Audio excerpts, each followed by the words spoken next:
Good evening, everyone. All right, welcome to the Clayton County Board of Commissioners regular business meeting. The time is 6:00 p.m. and the date is June 16, 2026. Next, we will move to roll call. District 1, District 3, Present. District 2, Present. District 4. Present. All right, and I am present. Madam Chair, present. Next, we will move on to our invocation and Pledge of Allegiance. Our invocation tonight will be given by Reverend Keith M. Barksdale, pastor of the Valley Hill Church in Riverdale, Georgia. He will come forward to deliver the invocation, and thereafter, we will do the Pledge of Allegiance. Will you please stand for the invocation and the Pledge of Allegiance? Come on up, Pastor Barksdale. Good to see you tonight. Greetings tonight to our chairperson, chairwoman, and the commissioners. Let us pray. Eternal God, our Father, we come today to give you thanks for a day you have brought us through that we've never seen before. And so, Lord, we pray for now this meeting, these commissioners, these here who are witnesses and who are participants, Lord, that you would certainly allow us to be upon one accord. You told us to pray and faint not. And as they come tonight, Lord, that there will be respect and dignity, that each person would share what they need to share. And as our commissioners govern, they would govern with integrity and character in their heart. So we thank you tonight for your goodness and your mercy, that you will always be present in the lives of those who believe in you and be a convicting spirit for those who don't. It's in Jesus Christ's name we pray, and all God's people said, amen. Amen. Amen. I pledge allegiance to the flag of the United States of America and to the republic for which it stands, one nation, under God, indivisible, with liberty and justice for all. Amen.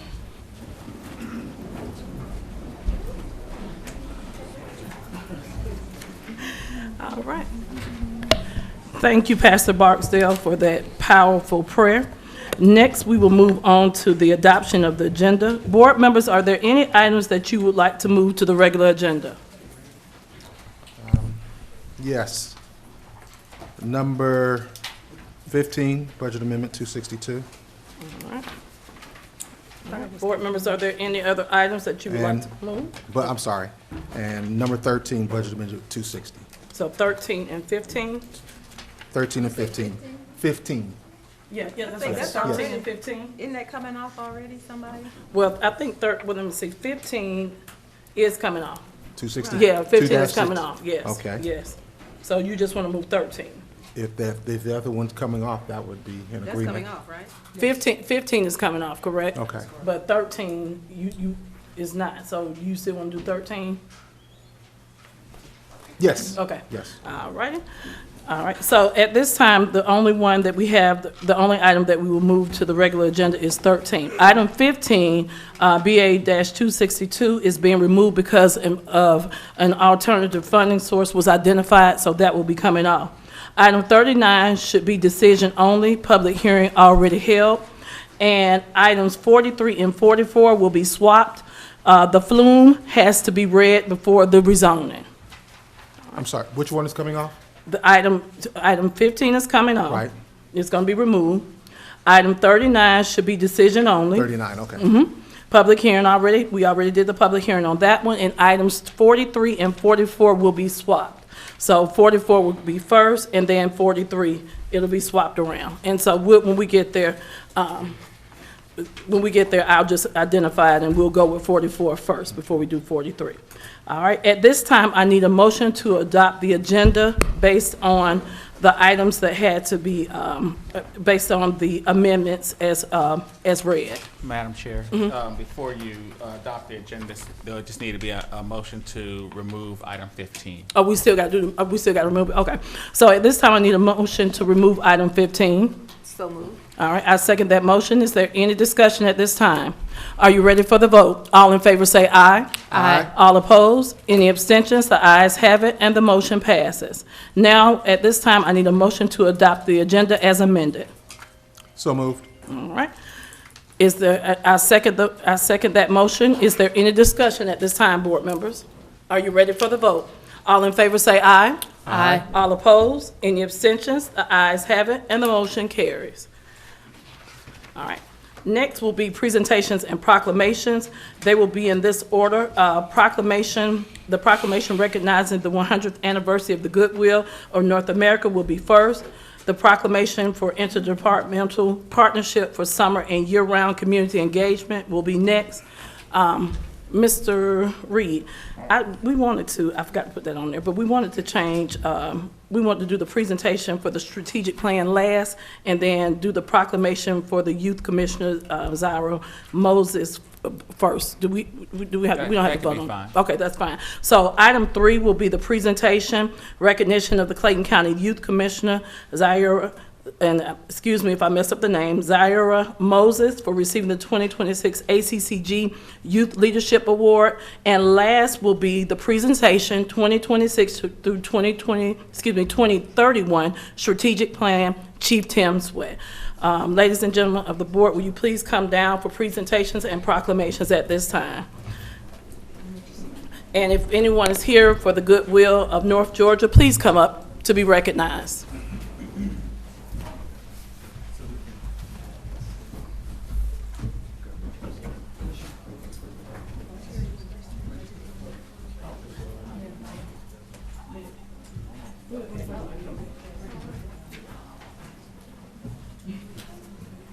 Can we add it when we come back? Okay.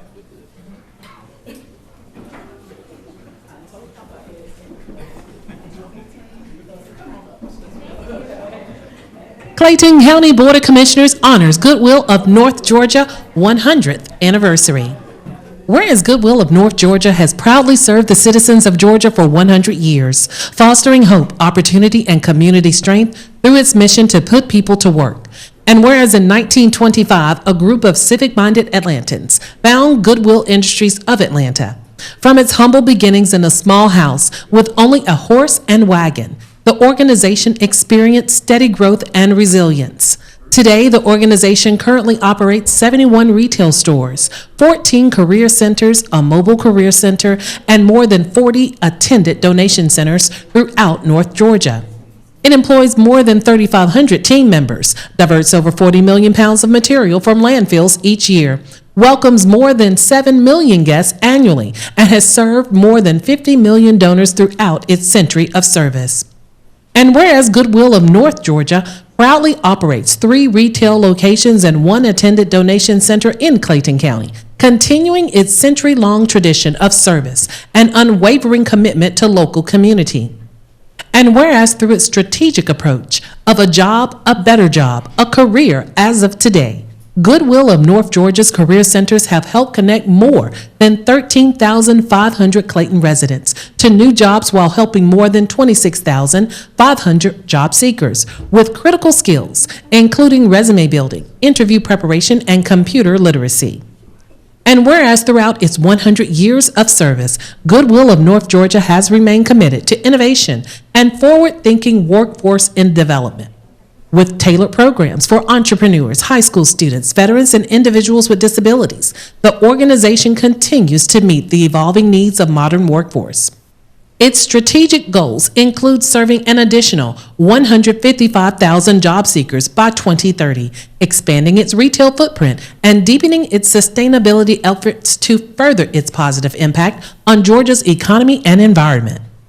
Now, therefore, I, Chairwoman Dr. Alika Anderson Henry, on behalf of the Clayton County Board of Commissioners, do hereby proclaim June 16, 2026 as Goodwill of North Georgia Day in honor of and recognition of the organization's 100 years of service to the state of Georgia. In witness thereof, I have hereunto set my hand and caused the seal of Clayton County, Georgia, to be affixed this 16th day of June in the year 2026.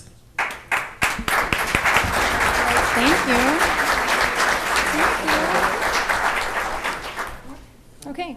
Well, thank you all, commissioners, for having us. I'm Maria Angela Corrales. I'm the General Counsel and Vice President of Legal and Compliance for Goodwill, and we are so honored to be here. We've been in your county since the 1980s. I am a resident of Clayton County. I raised my babies here. I had them here. I know. We love Clayton County. It's been a phenomenal place. I've been here for over 20 years, and we love serving this community. We have, like we said, 3 locations in Clayton County, and we hope to be here for another 100 years. So thank you, thank you, thank you. Awesome, awesome. Let's give a round of applause for 100 years. Yeah, I know. Thank you. Thank you, thank you.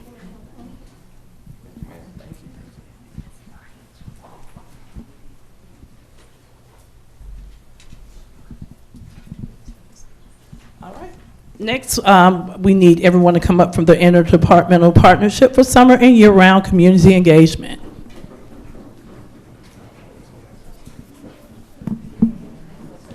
Clayton County Board of Commissioners recognize Interdepartmental Partnership for Summer and Year-Round Community Engagement. Whereas literacy is essential to lifelong learning, personal growth, and community development, fostering educational success and critical thinking. And whereas programs and initiatives encourage children, teens, adults, and families to remain engaged in reading and enrichment activities during the summer months, while helping prevent learning loss. And whereas the collaboration between Library Services, Senior Services, Parks and Recreation, and the Office of Youth Services reflects a shared commitment to providing inclusive programs that support literacy, wellness, recreation, and community connection. And whereas this partnership extends beyond the summer season and represents a year-round commitment to expanding access to educational, recreational, and community-based opportunities for all residents. And whereas these initiatives inspire imagination, exploration, and achievement while reinforcing the value of reading as both an educational tool and a source of enjoyment. Now therefore I, Dr. Alika Anderson Henry, Chairwoman on behalf of the Clayton County Board of Commissioners, recognize and celebrate the Interdepartmental Partnership for Summer and Year-Round Community Engagement between Library Services, Senior Services, Parks and Recreation, and the Office of Youth Services, and encourages all residents to participate in literacy, wellness, recreational, and community engagement activities offered throughout the year. In witness thereof, I have hereunto set my hand and caused the seal of Clayton County, Georgia, to be affixed this 16th day of June, 2026.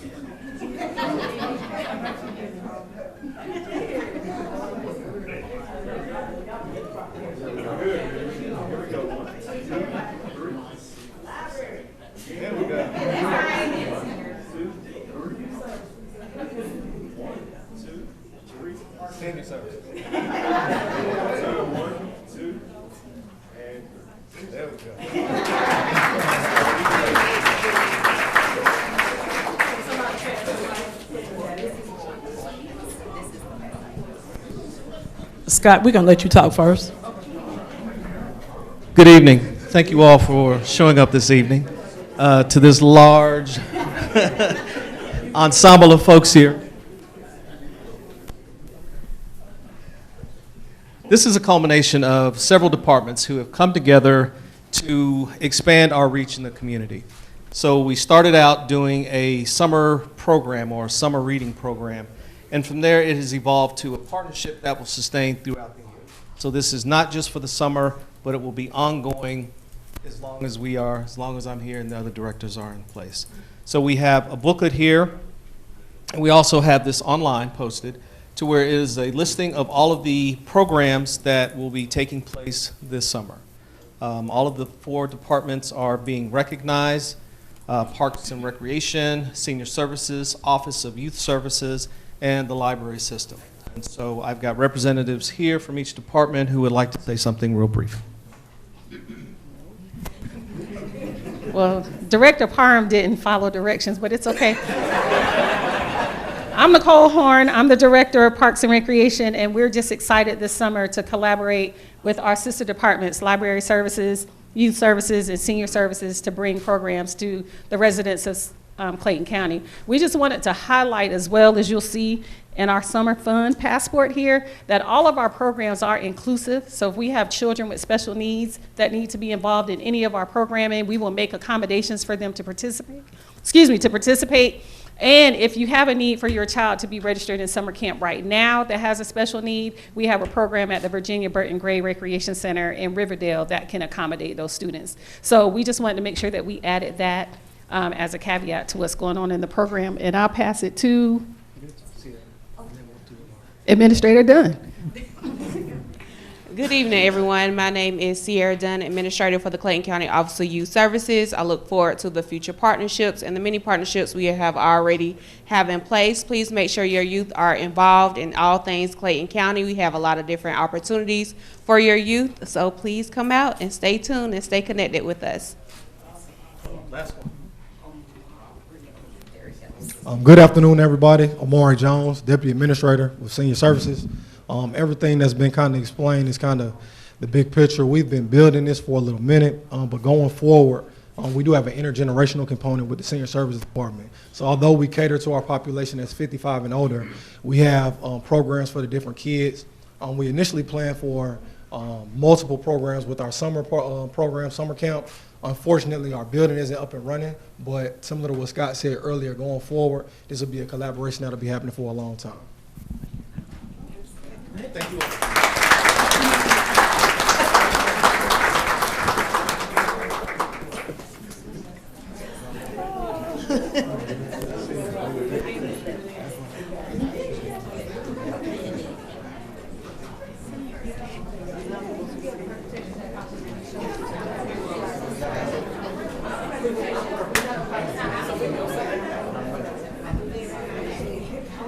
Yeah, we're done.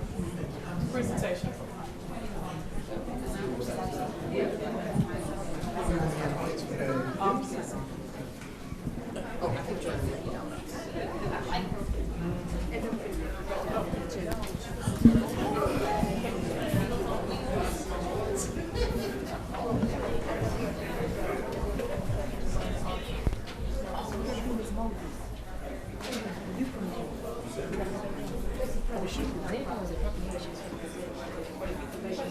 It's a proclamation. The commissioner. Yes. Oh, she does? Okay, she wants everybody down? Yeah. Is that on this side? Oh, yes. She's presenting. But it's not going to get approved. But y'all won't get it. So right there? Take the photo now? Take the photo now and then we'll. That's fine. Okay.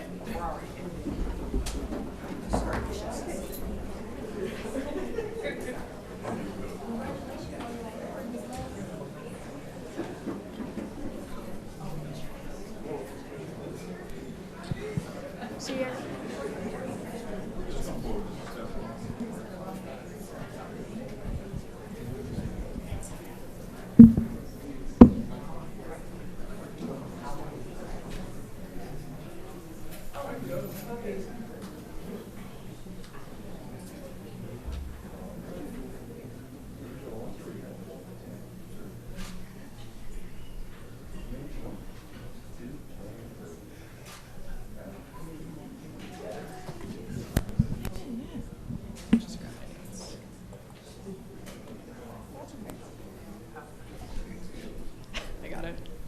Hi, everyone.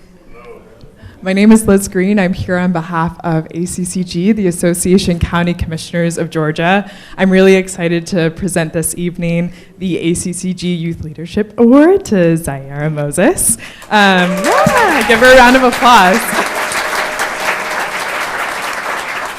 Each year, the association seeks applications from county youth leadership programs across the state to identify exemplary students to honor. And after our selection board read Sierra's application, there was really no doubt that she would be the recipient for this award.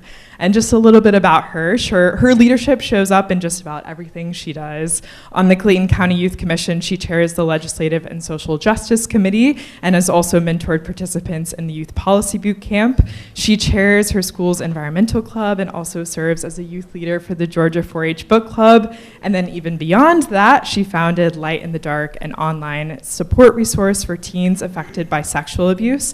And she runs her own small business, Allegiant Candles, all while she was jointly enrolled at Clayton State. Yeah.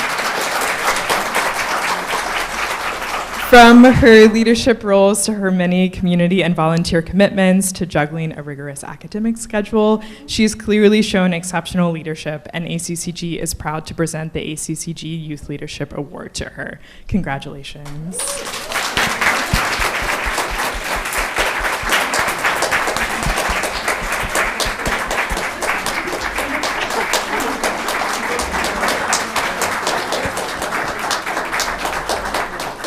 Okay, well, hi guys. Well, first off, I wanted to say thank you so very much. You know, just obviously it's so honoring to be able to honor my county in this way. I know that when I first joined Youth Commission, I wasn't expecting for it to be as monumental to me in my life as it has become.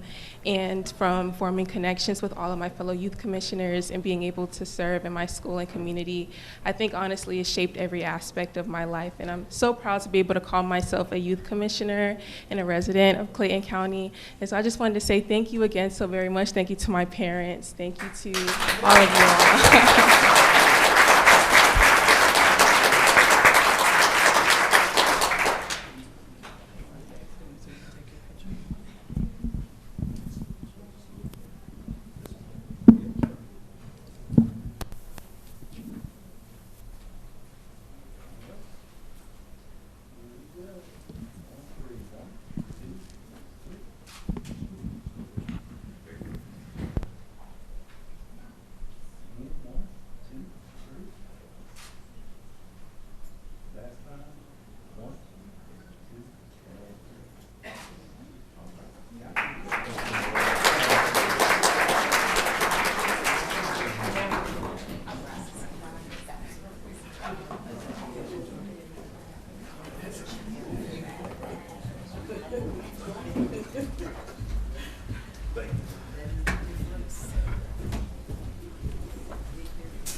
I know. All right. Next, we will have our presentation from the 2026 to 2031 strategic plan from Chief Tim Sweat. Good evening, Madam Chair, Madam Vice Chair, Commissioners. Thank you so much for giving us the opportunity to come before you and briefly and quickly present our 2026 through 2031 strategic plan, as I know we have a packed budget tonight. So, but before I get started, I do want to take a quick moment and recognize the men and women behind me who are the foundation of our strategic plan. As we all know, our department is accredited through the Centers for Fire Accreditation International and the Centers for Public Safety Excellence. Every 5 years, we have to go before the accrediting body to be reaccredited. That will take place next year in 2027. But with that, we must update our strategic plan the year before. So before I begin, our accreditation manager, Captain Chris Bassett, I do want to recognize him. We also have backup accreditation managers who support him. Throughout the majority of this was Deputy Chief Jeremy Menzel. And some moves in the organization, most recently our newly promoted Chief Training Officer, Deputy Chief Ann Hall, now serves as the backup accreditation manager. So kudos to them, please, because they are the foundation behind this. Thank you very much. So really quick, we'll run through this. Kind of a snapshot of the process. So back on September 1st of last year, the contract finalization and the project kickoff began. We did partner with the Centers for Public Safety Excellence to assist us in writing our strategic plan. On Monday, September 22nd, an email went out to the board as well as all the municipal mayors in the county in which we provide fire protection to, asking for external stakeholders from each commission district and those municipalities to serve on the external stakeholder board. Moved to Monday, October 26th, those community stakeholder meetings took place. Fast forward to Tuesday, October 7th through October 9th. We had 3 days of agency stakeholder sessions where we brought internal staff in and we spoke for 3 straight days, incorporating feedback into the strategic planning model, the accreditation requirements, and the Clayton County values and mission. We identified community risks, needs, and the service expectations while ensuring an inclusive, transparent, and data-driven process. What you have before you is a couple of pictures from the external stakeholders. You may recognize some of those folks. We had an awesome turnout. Next photos are from the internal stakeholders meeting, where we had about 60 of our men and women in the organization from different ranks sit on the internal stakeholders meeting over those course of 3 days to help us map out the future for our organization.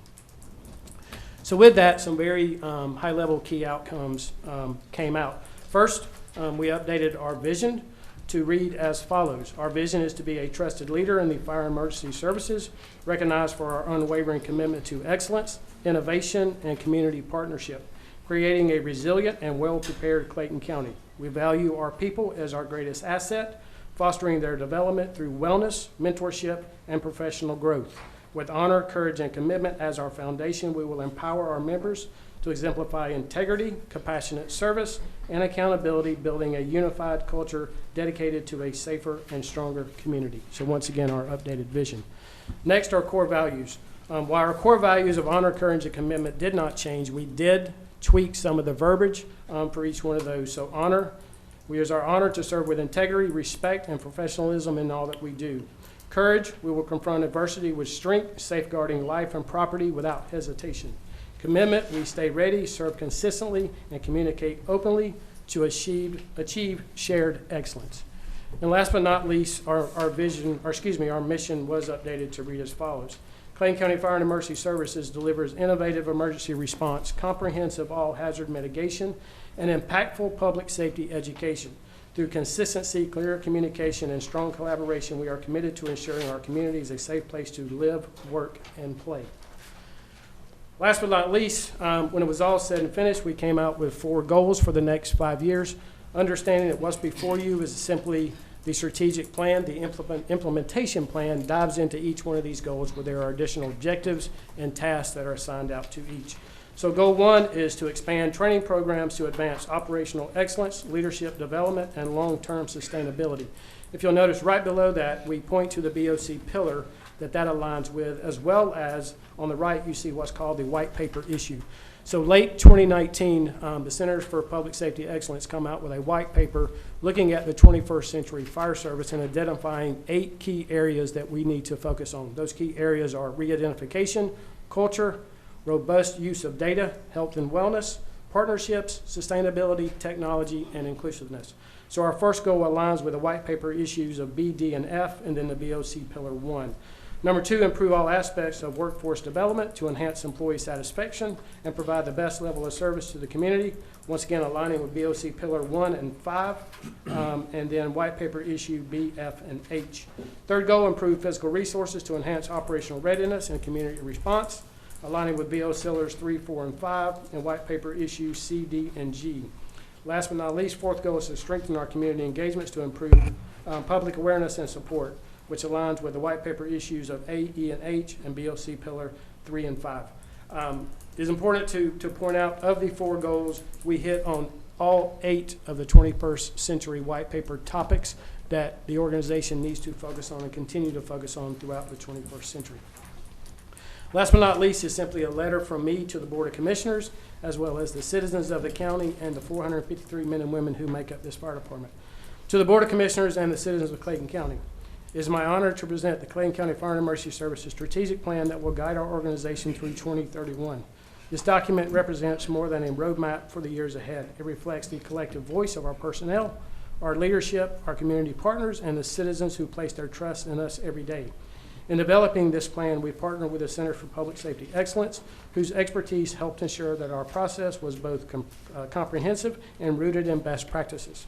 Through CPSC's facilitation, we gathered extensive feedback from internal and external stakeholders, including firefighters, civilian staff, businesses, and community members. Their input shaped every element of the strategic plan, ensuring that it is not only forward-thinking, but grounded in real needs and real expectations. This plan defines our updated mission, vision, and core values, and sets forth strategic initiatives designed to strengthen our capabilities, enhance our service delivery, support of our workforce, and improve the health and safety of our community. It is a commitment, one that holds us accountable and challenges us to continuously improve. For the men and women of Clayton County Fire and Emergency Services, this plan reinforces what we stand for: honor, courage, and commitment. It recognizes the extraordinary work you do and provides a clear path for continuing growth. Our success in carrying out this plan depends on each of us embracing its goals and living out its values each day. As your fire chief and EMS director, I am proud of what we have accomplished and confident in the direction in which we are heading. With strong leadership, engaged employees, and a community that supports us, we are well positioned to meet the needs of Clayton County today and for years to come. Thank you for your dedications, your resilience, and your unwavering commitment to those that we serve. Together, we will continue to build a stronger, healthier, and safer Clayton County. Last but not least, there's a resolution on the agenda tonight where I'm asking the board to formally approve and adopt our strategic plan. If adopted, it will go into effect July 1, 2026. We will spend the remaining 6 months closing out our previous strategic plan, implementing our new ones. So with that, I will close and open up for any questions that you may have. All right, ladies and gentlemen of the board, are there any questions at this time? Just All right. one, Chief. Yes, sir. Thank you for that presentation. What is the difference between the previous strategic plan and this in a nutshell? There's not a real whole lot, Commissioner, and good question, thanks for asking. Our current strategic plan that we're closing out now dealt with a lot of our capital improvement projects, which we all know that are coming to fruition. Our new headquarters is open, our fire station number 1 is open, fire station number 9 is on the heels of opening, and right behind that will be fire station number 15. So our current strategic plan focused on a lot of capital improvements, a lot of health and wellness initiatives, which a lot of those have been rolled out, but also this one moving forward continues to build on those health and wellness initiatives. And additionally, it's just focusing on our workforce, strengthening their capabilities, working with our elected body to further advance our capabilities in the community, and then overall just us creating a happier, healthier, not only workforce, but a community as a whole. But capital projects and then moving us kind of out of that into the future. Okay, thank you. Yes, sir. All right, board members, any other questions? Yes. Commissioner Hamburg? Yes, ma'am. Well, this strategic plan, is this part of the certification that's needed for us to Accreditation? renew? Yes, ma'am. Okay. And one other thing, will you please tell everybody the municipalities that we cover too? Yes, ma'am. Along as Clayton County, and what municipalities we also cover other than? Yes. Clayton. So the only two we don't provide fire and EMS coverage to is the city of Morrow and Forest Park. So we provide fire and EMS protection to the city of Jonesboro, city of Lake City, city of Riverdale, city of Jonesboro, city of Lovejoy. So pretty much the entire county, with the exception of the municipal boundaries of Forest Park and the city of Morrow, are the only two that we do not provide fire and EMS protection. Thank you. Yes, ma'am. Any other questions?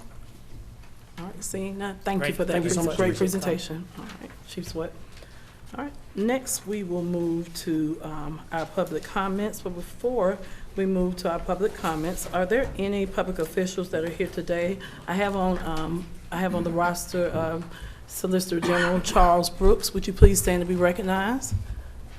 All right, thank you for coming out tonight. And our wonderful tax commissioner, Ms. Danielle Smith, are you here? All right, thank you. Thank you. Are there any other public officials that are here at this time? Yes. All right, DA Tasha Mosley and Senator Gail Davenport. And probate judge. Probate judge. Probate judge. Oh, who did I see? Probate judge, where are you? All right, please stand. All right. Thank you. All right. Thank you all for coming out tonight. We really appreciate you all coming out to support us, and also thank you for everything that you do. Next, we will move on. Madam Clerk, will you now read the rules for public comment? Madam Chair, I didn't know if you wanted to add the budget amendment 419. I'll do it in the consent agenda. Yep, I'll do it then. All right, thank you. Citizens will be given a 3-minute time limit to speak before the Board of Commissioners. Please note that all public comments must be limited to matters on the agenda or over matters which the governing body has jurisdiction. Speakers must maintain a decorous demeanor and refrain from personal attacks upon board members, shouting, and using obscene language. Following 30 minutes of hearing from the public, the Board of Commissioners will allow the remainder of the citizens who signed up to be heard at the next Tuesday board meeting. All right, thank you. First on our agenda to speak for public comment is Dr. Henry Anderson.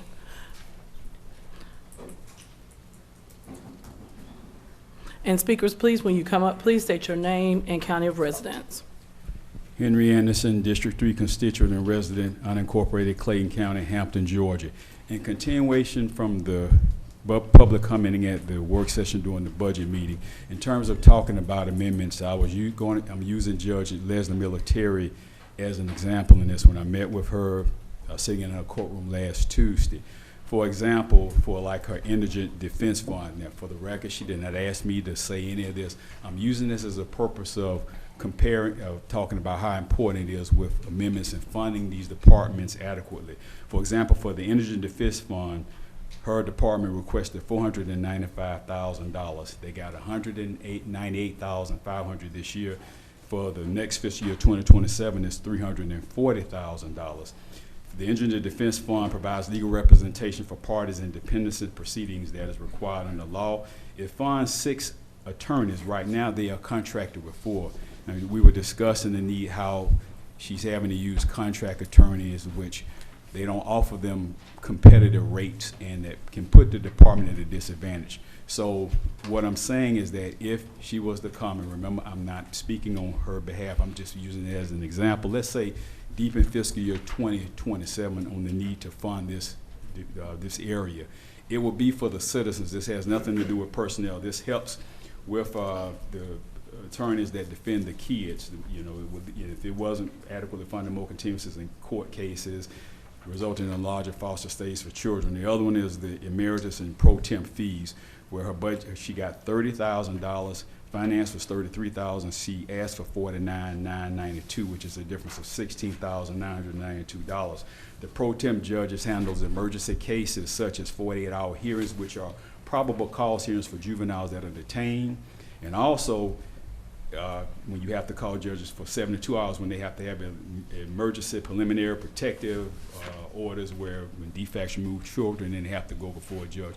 And long and short, I'm just saying that when you fund these departments, take in consideration, you know, I'm of the point that they spend their money judiciously. I'm on that side. Some citizens feel that you give them too much money. I'm on the side that they use their money judiciously. I know I was talking with a solicitor, attorney Charles Brooks, and hearing his needs, and he is legitimate. And what they do help the citizens of Clayton County. So all I'm saying is when you do the budget, and I've said before, you have Chief Jackson, and hopefully he's heard me, you have the orders to give to all of them to track the amendments. That's all I'm saying. So we can see, so when amendments come, when we go into the next fiscal year, you can track all of the amendments in specific numbers. Chief Jackson really doesn't need the order, because if you really heard me, he'll say it will be done, you will have it, because it makes sense. So that's all that I'm saying. So I support the departments and their needs, and thank you very much. All right, thank you, Dr. Anderson. Next is Ms. Lisa Wood.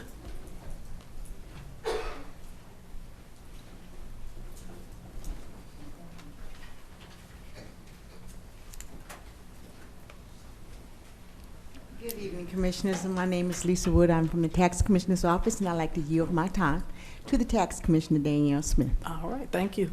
Coming up, Ms. Smith. Good evening, everybody. Madam Chair, esteemed board members, Danielle Smith, not just the Tax Commissioner, but a resident of Clayton County District 1. I would like to just simply address the June 9th, 2026 Malden and Jenkins audit presentation as it pertains to the Tax Commissioner's Office. And the response from my office, which I emailed to the board, some of you may not have received it yet, but I'd like to address it. Again, Madam Chair and esteemed board members, I'm writing to address concerns regarding the audit presentation delivered during the June 9th, 2026 Board of Commissioners work session, and to clarify information that inaccurately portrayed the operations of the Tax Commissioner's Office. Several recommendations presented were based on prior audit findings that had already been addressed and corrected during the first year of my administration, with corrective actions implemented as early as 2023. The omission of this important context created the inaccurate impression that these issues remain unresolved. Equally concerning is the lack of communication between the audit firm and the Tax Commissioner's Office regarding these recommendations. At no time was my management team contacted to discuss the recommendations, verify current procedures, or review corrective actions already taken. Had such communication occurred, auditors would have learned that several of the cited recommendations were outdated and no longer reflective of current operations. Additionally, no representatives from Malden and Jenkins conducted an on-site visit to our office during the 2025 audit process, despite such visits being customary in prior years. In fact, after noticing the absence of a site visit, I instructed my staff to contact the firm in December 2025 and received confirmation that they had all information necessary to complete their audit. At no point were concerns raised. While I fully support, let me say that again, while I fully support independent audits and recognize their value in promoting accountability and continuous improvement, audit findings or recommendations presented to this board and the public should be accurate, supported by adequate communication with the affected department or office, and it should be current. Presenting outdated information without first seeking clarification from the audited entity creates an unfair public perception and diminishes confidence in the work being performed. Consequently, after my phone call to Malden and Jenkins the following morning, Meredith Lipson responded, apologizing for their lack of communication with us. My office remains committed to transparency, sound financial stewardship, and continuous operational improvements. I respectfully request that the board recognize. And then we'll let you go into your time. You can keep going. Mm-hmm. I respectfully request that the board recognize that several recommendations presented on the June 9th, 2026 presentation had previously been resolved, and that the accounts maintained by my office serve legitimate operational and accounting purposes, ensuring proper segregation of funds, accountability, and tracking. So in short, you know, I just believe that when recommendations are being made, they ought to be recommended to the party to which they're addressing prior to coming before this board and to the public. Thank you for your time. All right, and thank you for clearing that up. And we did receive your email today, and I did respond, so thank you for clearing that up. Thank you. Mm-hmm. All right. Next will be our esteemed Solicitor General, Mr. Charles Brooks.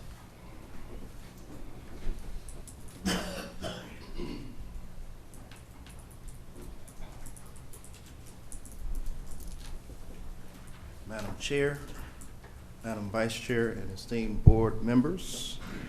My name is Charles Brooks, District 1, Clayton County.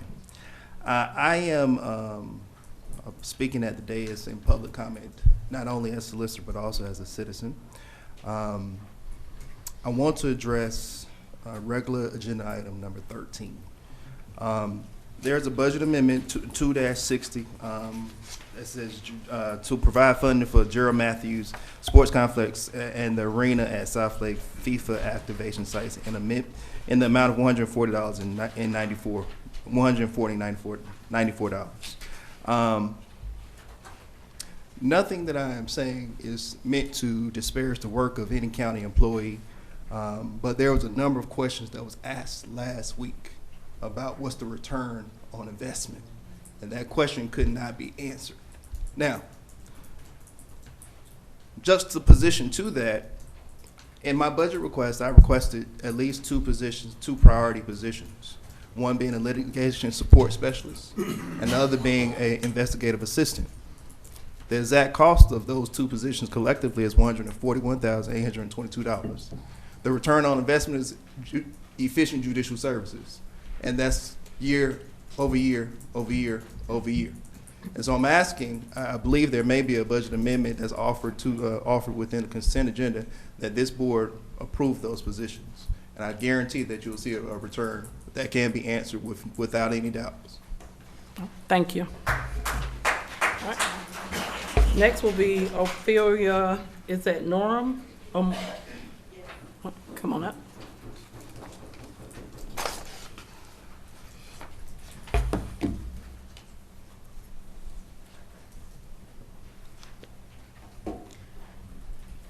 Good evening, Madam Chair, members of the board, ladies and gentlemen.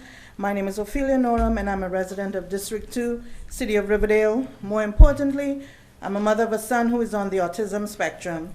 I came before you tonight to ask a question that echoes in our community, and time again, why in the year 2026 there are still no summer programs or sporting activities in Clayton County for children with unique abilities. I'll come to this.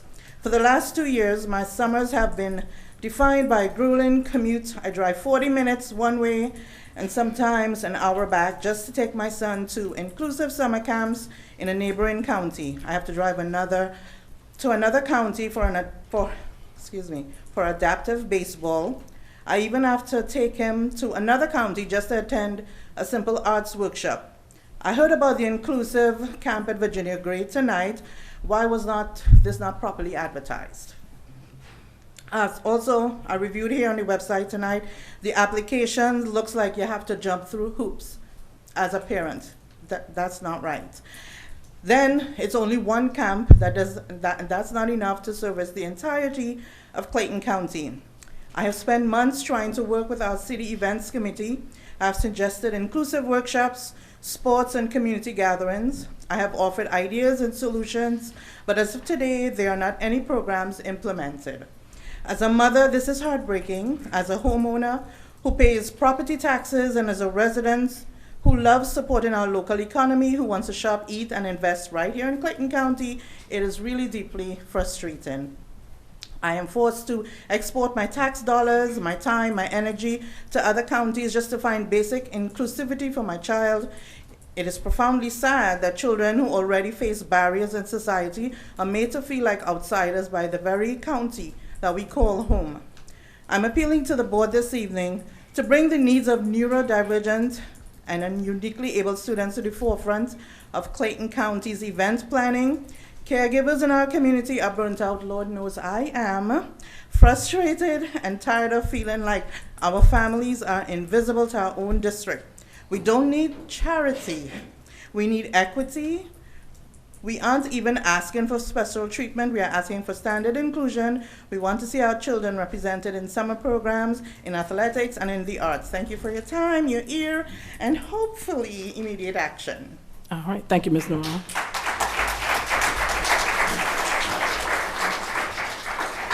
Next will be Christopher Gallagher.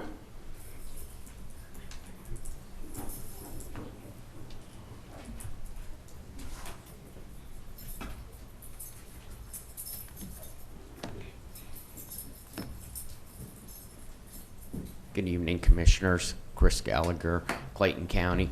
As Clayton County grows, so does the population of the elderly. There's a lot of people that were born, raised here, they love Clayton County, but as they get older, it gets hard to maintain their house. Now, I don't know who we'd have to talk to at the Capitol to see back getting implemented, but I'd like to see us like other states there where we have elderly high-rise buildings. They're usually like 6, 7 stories tall. The people in there feel secure because when you walk into there, they have a board to the right with the person's name. When you push their button on their TV, they could see who's at the door there. If they want to, they could buzz them in there. They have like 1-bedroom, 2-bedroom apartments with small kitchens. They have living rooms there. You know, the bedrooms, every 2 years, they come in to paint there. And if you have a low income, that does not disqualify you. It's just that if you have a lower income, they look at what it is, and then you pay a less amount for your rent there. They also have a van that takes them once a week to the grocery store there. So I think the elderly should be able to stay in Clayton County, live with the dignity, you know, still having independence there, but you know, they can no longer manage a house. And I think this would be really beneficial to a lot of our elderly residents. And if we could look into something like that, I think it'd be great. All right, thank you, Mr. Gallagher. Thank you. Next will be Mr. Mickey Garber.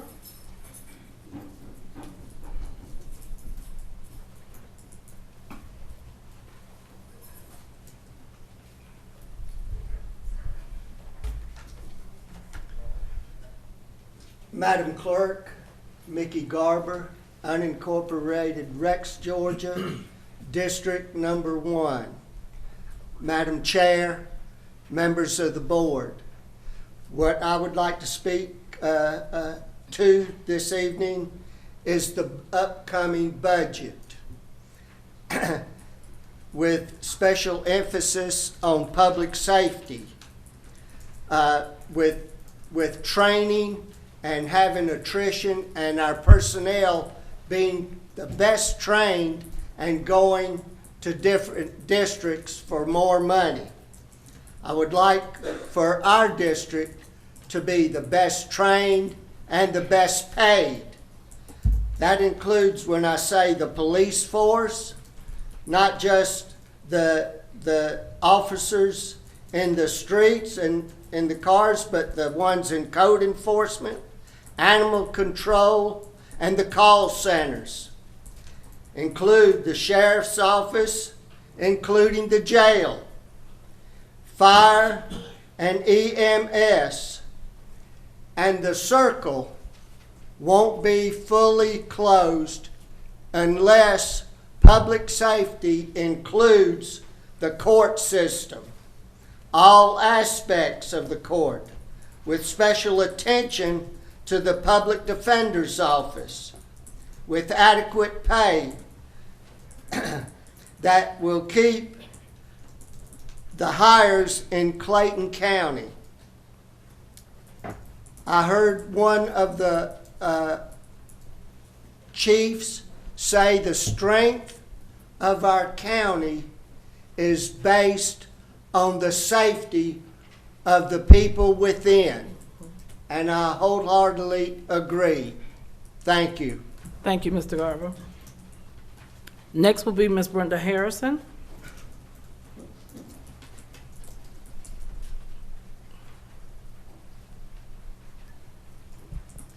Good evening, Madam Chair, Commissioners. Brenda Harrison, unincorporated Clayton County. In the county where the world lands and opportunities take off because our doors are locked. So they get back on the plane and go somewhere else. It's time to unlock the doors to this county. These moratoriums, these zoning issues, they have to stop. We need to have a conversation with these businesses who want to come here. Not a political conversation, but a real conversation. We have 300,000 residents. Each one of them got a head. Each one of them have hair or they're bald. But either way, we need salons. We need barbershops. And we need beauty supply stores for most of them, most of us. I go to Empire Beauty School because it's cheaper, and I'm retired on a fixed income.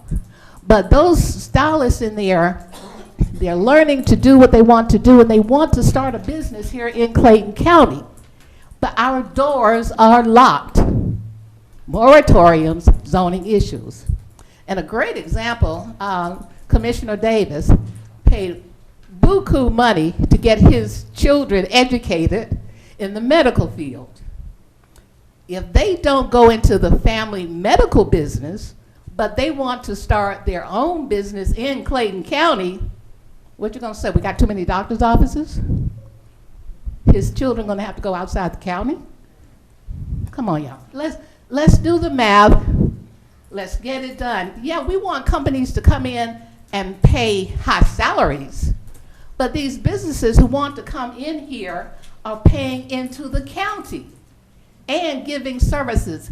Have you heard of supply and demand? Our demand are the citizens.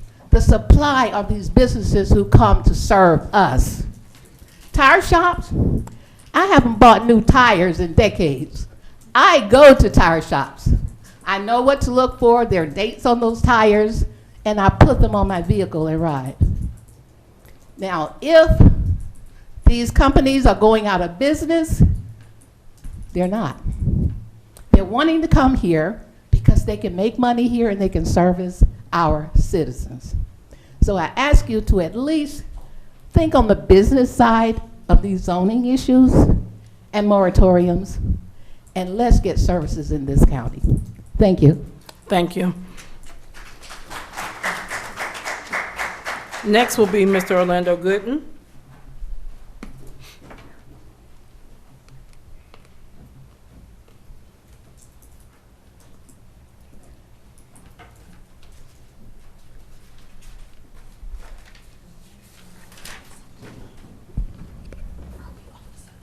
Orlando Gooden, District 3. It was good to see you yesterday, Commissioner Hambrick. During my last 3 public comments, I stated the rules for public comments phrase, personal attacks is a violation of the First Amendment freedom of speech. It is posted in the lobby and on the agenda and read by the clerk. It is subjective interpretation. Since it has not been removed, it is incompetent, blatant arrogance, and defiance. Any attempt to enforce it will result in the complaint being filed with the State Ethics Board and the First Amendment Lawyers Association seeking a remedy of censure or sanction of this chair. She has a history of misuse and abuse of Robert's Rules of Order, point of order, to suppress the voice of speakers during public comments. The legal term is called prior bad acts. Federal Rule Evidence 404B. Item number 13 seems to be a hot item. Budget Amendment 2-60 to provide funding for FIFA activation sites at the Gerald Matthews Sports Complex and the arena for $140,000. Now, I guess it's been removed, I'm not sure. But what I want to know is, why did this chair ask or request an additional $130,000 from the Development Authority for a joint venture at the arena for FIFA? It's the same event. Also, commissioners and directors of departments are required to operate within their budget. If a commissioner wants to attend a conference, which they have conferences all year round, then she should schedule that within the money that she's allotted. If you exceed that, then you should provide an itinerary, a number of people that's going to be on the plane, the number of people in a hotel room, because I'm not paying for somebody to lay on a beach. All right, thank you. Next, Cornell Madison.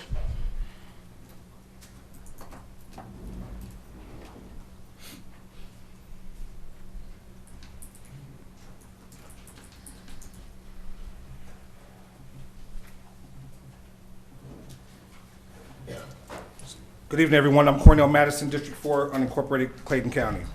Get straight to it. Tomorrow you're having your budget meeting in the afternoon, so I want to bring up something. I did a little bit more digging and come to find out that the sheriff, instead of just having an audit, that which we should have, which I continue to speak to you all about, I guess I'm going to have to be the one that's going to keep digging. But what I feel is, why is he spending $7,000 for Blue Enclave, which is a company that's owned by Mitzi Bickers, who's in prison right now for doing illegal stuff with government money. And her spouse or wife or roommate still lives in the house they lived in.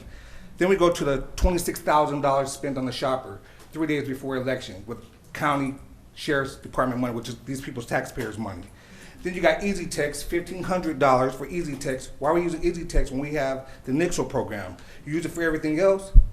Why are we paying Easy Text? Easy Text is a political company that sends out texts and alerts to remind you to vote. The shopper is used for pretty much the same thing. The Blue Enclave is a political consulting company. And we already paid for the overtime with the employees who are out there holding signs for certain commissioners and the sheriff. Now, I feel that if we do an audit, this is shut my mouth. I'll move on to something else. You feel me? But if you want to give him your tax money, pull it out your pocket and give it to him yourself. The people behind me get tired of their high tax bills every year. And whether you're the sheriff, the tax commissioner, the judge, the commissioners, everybody should feel the same way. Because we're giving money to somebody so they can live a certain type of lifestyle and guarantee that they get elected to office by using campaign money. And let me let you know, I put copies in the back. Here's the check right here, $26,750.21 to the shopper, $7,000. All you gotta do is Google and research the company that the money's being spent to. This is ridiculous, and before I leave, I will let you know that, Madam DA, I understand you're in the House, this is a felony. This is a felony. This is a felony. You cannot use campaign money or tax dollars to fund your campaign. I hope you all have a great evening. Thank you.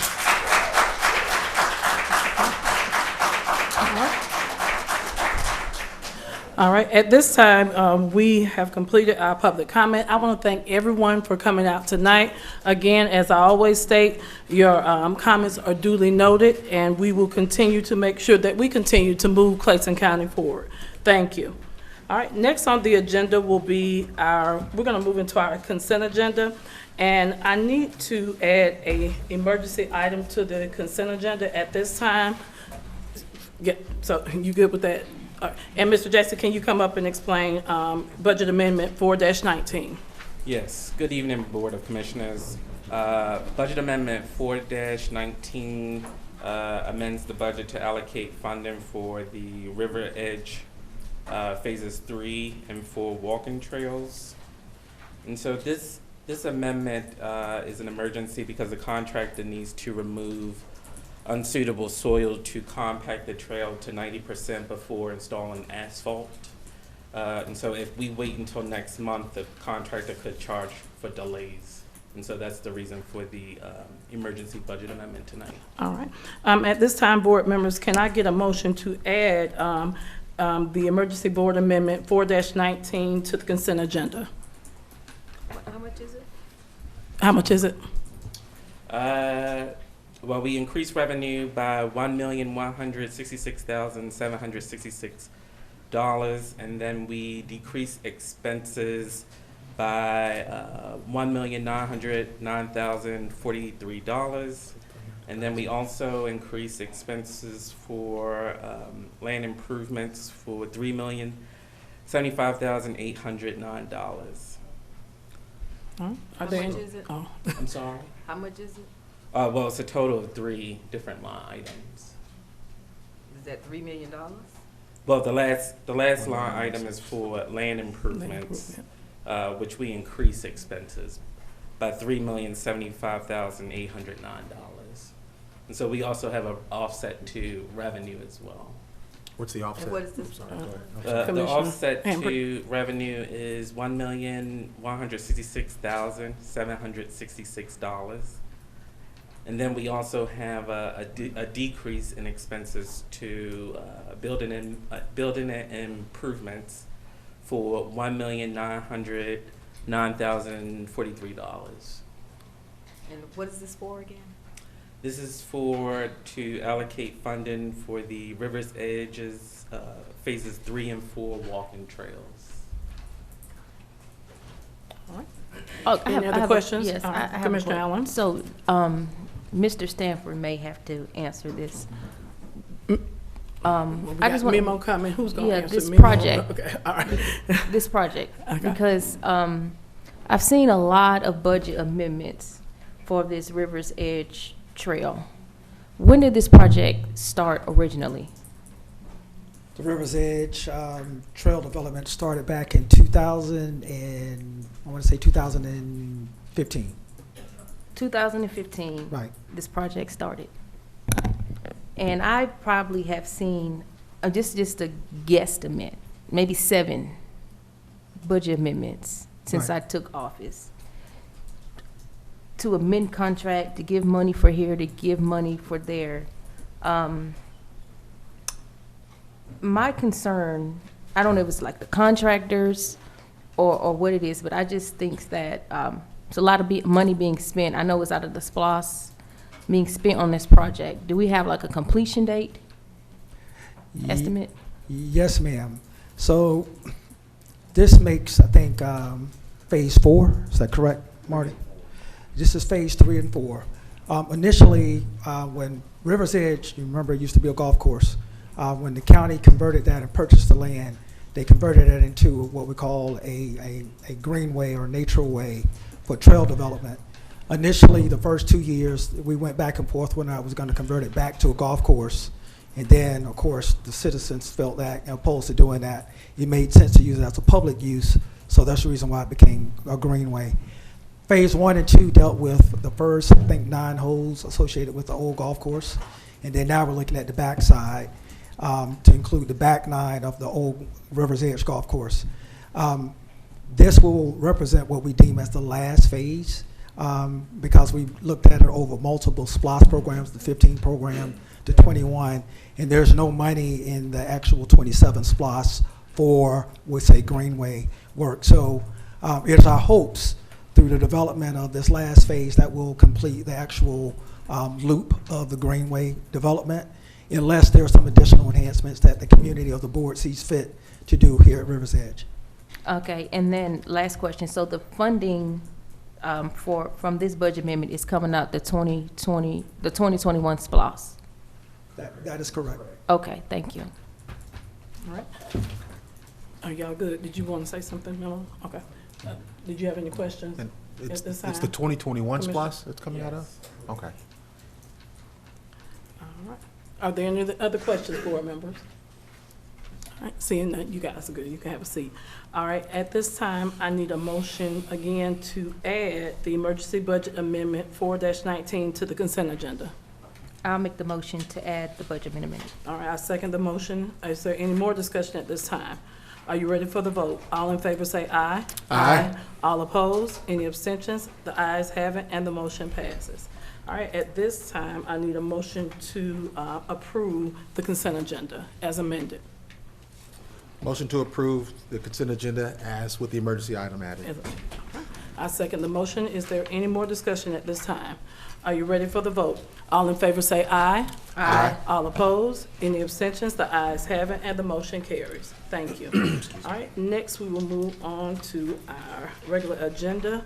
Item 13, budget amendment 2-60 to provide funding for the Gerald Matthews Sports Complex. All right, at this time, Mr. COO, are you going to come up and talk about it, or okay? Okay. Good evening, Board of Commissioners. Budget Amendment 2-60 to provide funding for Gerald Matthews Sports Complex and the arena at South Lake FIFA activation sites in the amount of $140,094. All right, board members, is there any discussion at this time before we go into the vote? What is the date for these functions or these activities? All right, Mr. GK, please come up. Madam Chair, Vice Chair, and Commissioners, good evening. Good evening. 2 dates, July 7th and July 15th. The 7th is the sports complex, and the 15th is the arena. All right, any other questions at this time? Yes. Right. Commissioner I Bailey. know we had the conversation at the last meeting about this and the funds being requested. Is there any additional information that can be provided for this?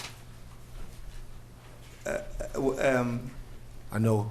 Commissioner, if you don't mind, with regards to what aspect of it? Well, I know we spoke about, which we got the information about the security and of that, and that's a moral, I guess, contractual obligation. We had that, but is there anything else that you want to add about this event and how it's going to benefit Clayton County? Yes, if you will allow me the latitude to say that, I hear folks say, what need? Why are we doing this? And I think it's a little bit short-sighted. Let me start with the funds that are being requested are not coming from general fund. And I think that is missed. But let me tell you, the FIFA event is a worldwide event. We have advertising at the airport already. When you open, see Concourse train, you see where we're advertising Clayton County. What we are doing sets up, this board created Sports and Entertainment Council. I don't see how we are missing the link between Sports and Entertainment Council and FIFA, where we are attracting the world here. What we are doing at the arena in our parks is to further promote Clayton County. That is one. Two, is introduce our youth to this game. Yes, we want the football, the one you carry with your hand and run, to be, we call football, but we know that what they call the real football is a worldwide phenomenon that our kids, not everybody going to be 6'4", 6'6", and buffed and play football, but it's much easier for the little guys like me to play soccer. 3, this is, I kind of mentioned this earlier, this is to continue to advertise Clayton County as an inviting community. We talk about where the world lines and opportunity take off, and we have a chance to do things for the world to see. and we want to lend a blind eye to it. It doesn't make sense. 4, this attraction is both promoting our county locally, regionally, nationally, and internationally. I don't know if we had a chance to see what our communication department have produced already to showcase our county. Lastly, the experience will improve our ability to attract businesses and ultimately improve our citizens' quality of life. Those measures, it's not like you can put a spreadsheet and do them. It takes time. What is happening in our county, if I may say so, commissioners, did not start today. It takes time to change the image of our county. We're either going to want to do it or don't want to do it. But we can't be making statements that are contradictory. Well, and I appreciate that. Now, the only thing I disagree with you, it does matter where these funds are coming from, because they're all taxpayer dollars. So whatever account they're in. But I do agree with you. This is the way that we must begin to build Clayton County into being that opportunity that we seek. So I agree with you on that, though. Is where we're going. Mr. C. Yes, ma'am. So just for the public's edification. Correct. Hotel motel tax is actually sales tax. Mm-hmm. So it's a multitude of individuals that come into the county that contribute to the coffers to use that as a primary reason for development. Oftentimes the hotel motel tax is used to provide resources for entertainment, to provide an attraction lens for developers, a multitude of things. So we're intentional to make sure that we did not use the general fund for the mere fact that we knew that it would be coming from the tax base. So we understand the price tag that come with it, and we understand the citizens should ask questions around that. Yeah.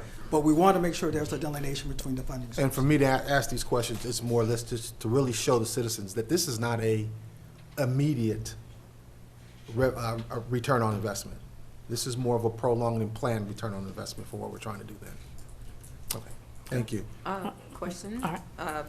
Gerald Matthews, I think, and I believe that may be why the director of Parks and Rec was coming up. Yeah. So now, I think we said before that would be covering kids coming and playing soccer and all. So can we get some clarification on that? And what will be going on at the arena that they call charging us so much? But anyway.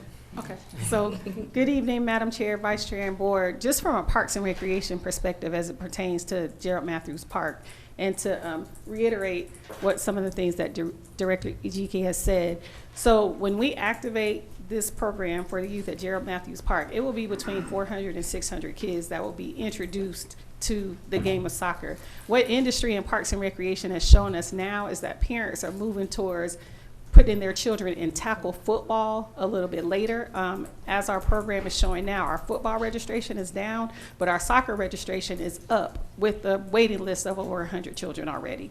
So this is an opportunity for those kids that are in our summer camp, and we average around 450 kids a week, but we've had 600 experiences with kids throughout the summer to actually go through soccer drills with our athletic staff and play some 3-on-3 or 5-on-5 tournaments, as well as introducing them to the game. So they will be watching the 12 o'clock game while they're there in their watch party status. I know if you're watching social media, a lot of attention has been given towards the Republic of Congo because of their, fashion. And yesterday we had, Cabo Verde beat number 2 team Spain, or they, tied, if you will, the score. So just to kind of bring that type of excitement here to the county, and also have our children experience that in a non-restrictive setting, and to be able to experience the event as well. Now, in terms of the arena outlet, Director Ejike addressed that.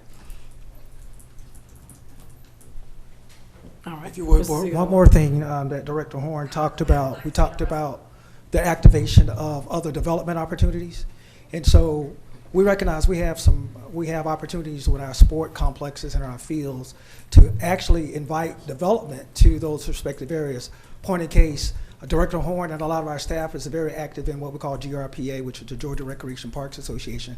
They're always looking for spots to do other opportunities and educate individuals around the sports economy side of the house.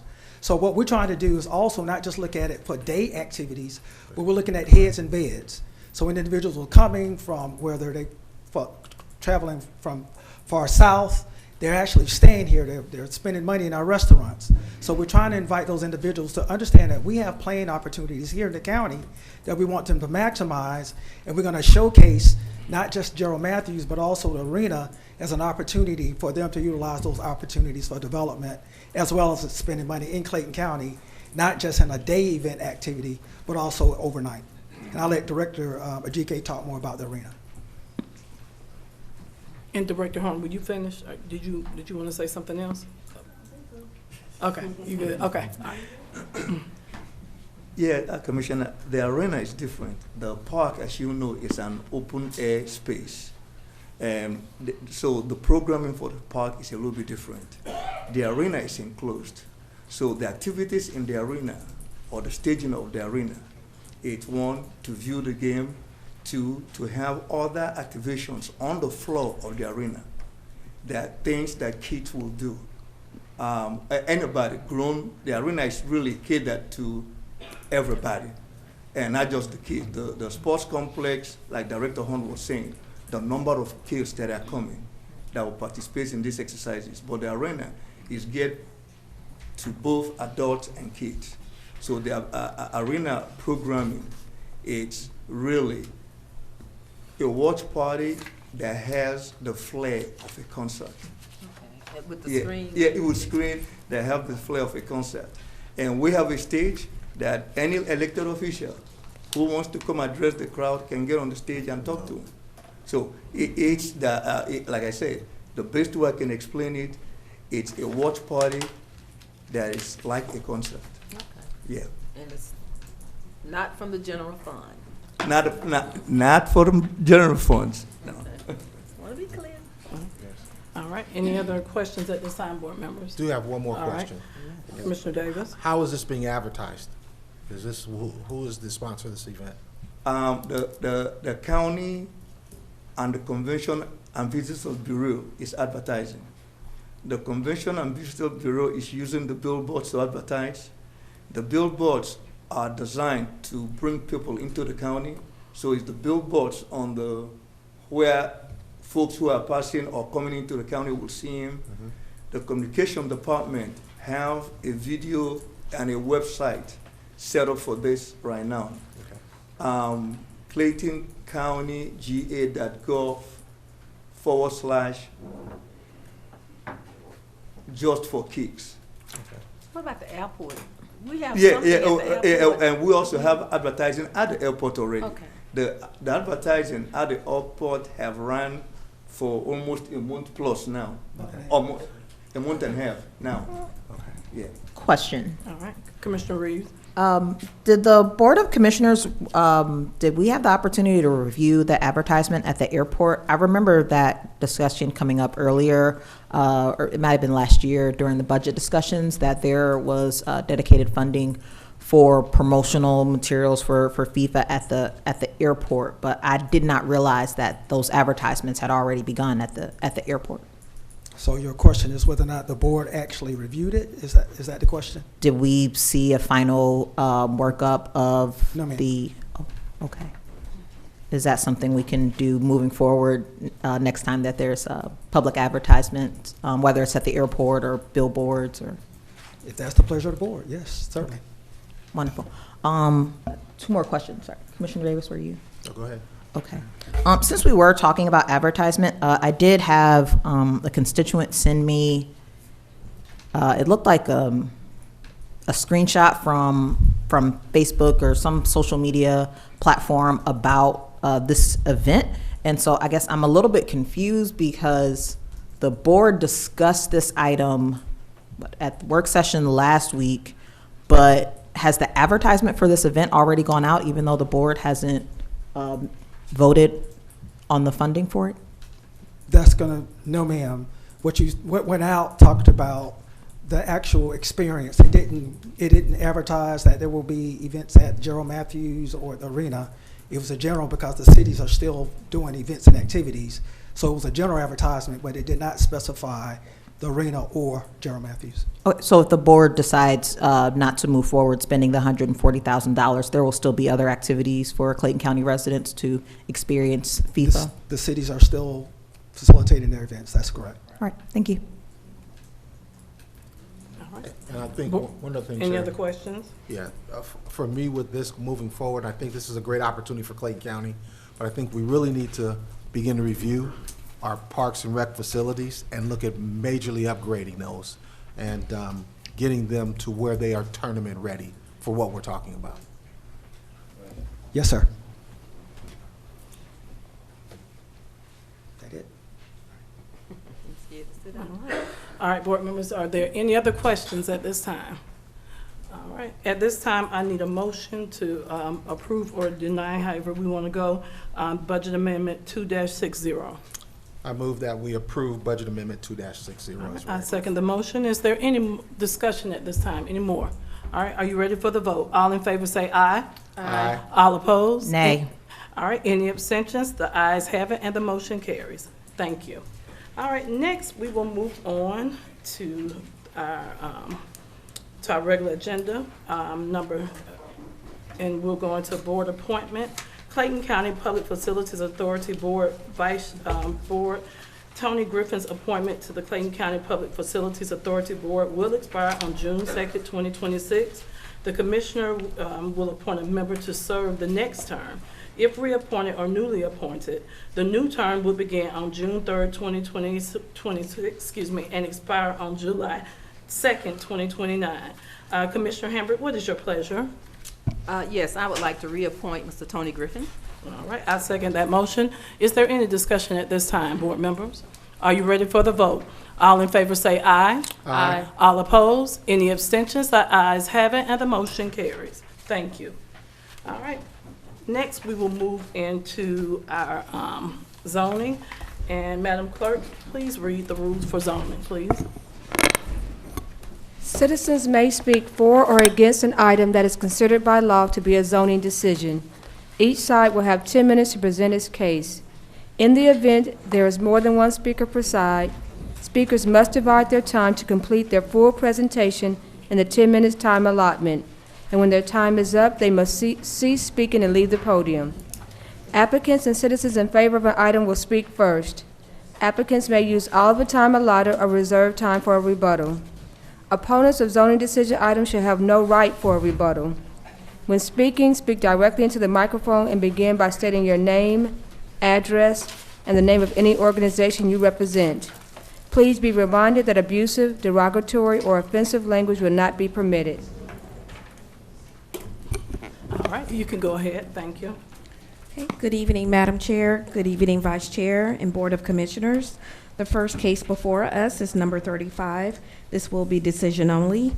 The caption reads BOC-2511-0583. This is a conditional use permit to construct a new 93,600 square foot building warehouse at 1000 Southern Road in Morrow, Georgia 30260. The request is by Ware Malcolm for a conditional use permit. The property is located at, again, 1000 Southern Road. This property is zone heavy industrial zoning district, consists of 8.78 acres, which is further known as tax parcel number 13177A-006, and located within the cul-de-sac of Southern Road and the intersection of Jonesboro Road and Southern Road again. The Planning and Zoning Consultants has recommended approval with conditions. Again, we are here for decision only. The applicant met with staff and has information for this board. And I believe the applicant is here. Okay, will the applicant please come forward?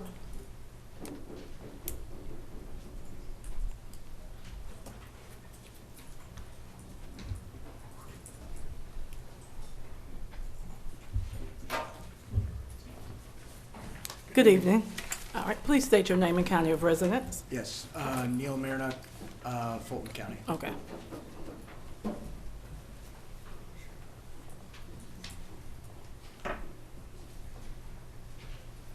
Yes, so guess I'll get into it. Here's our project, 1000 Southern Road, Mora, Georgia.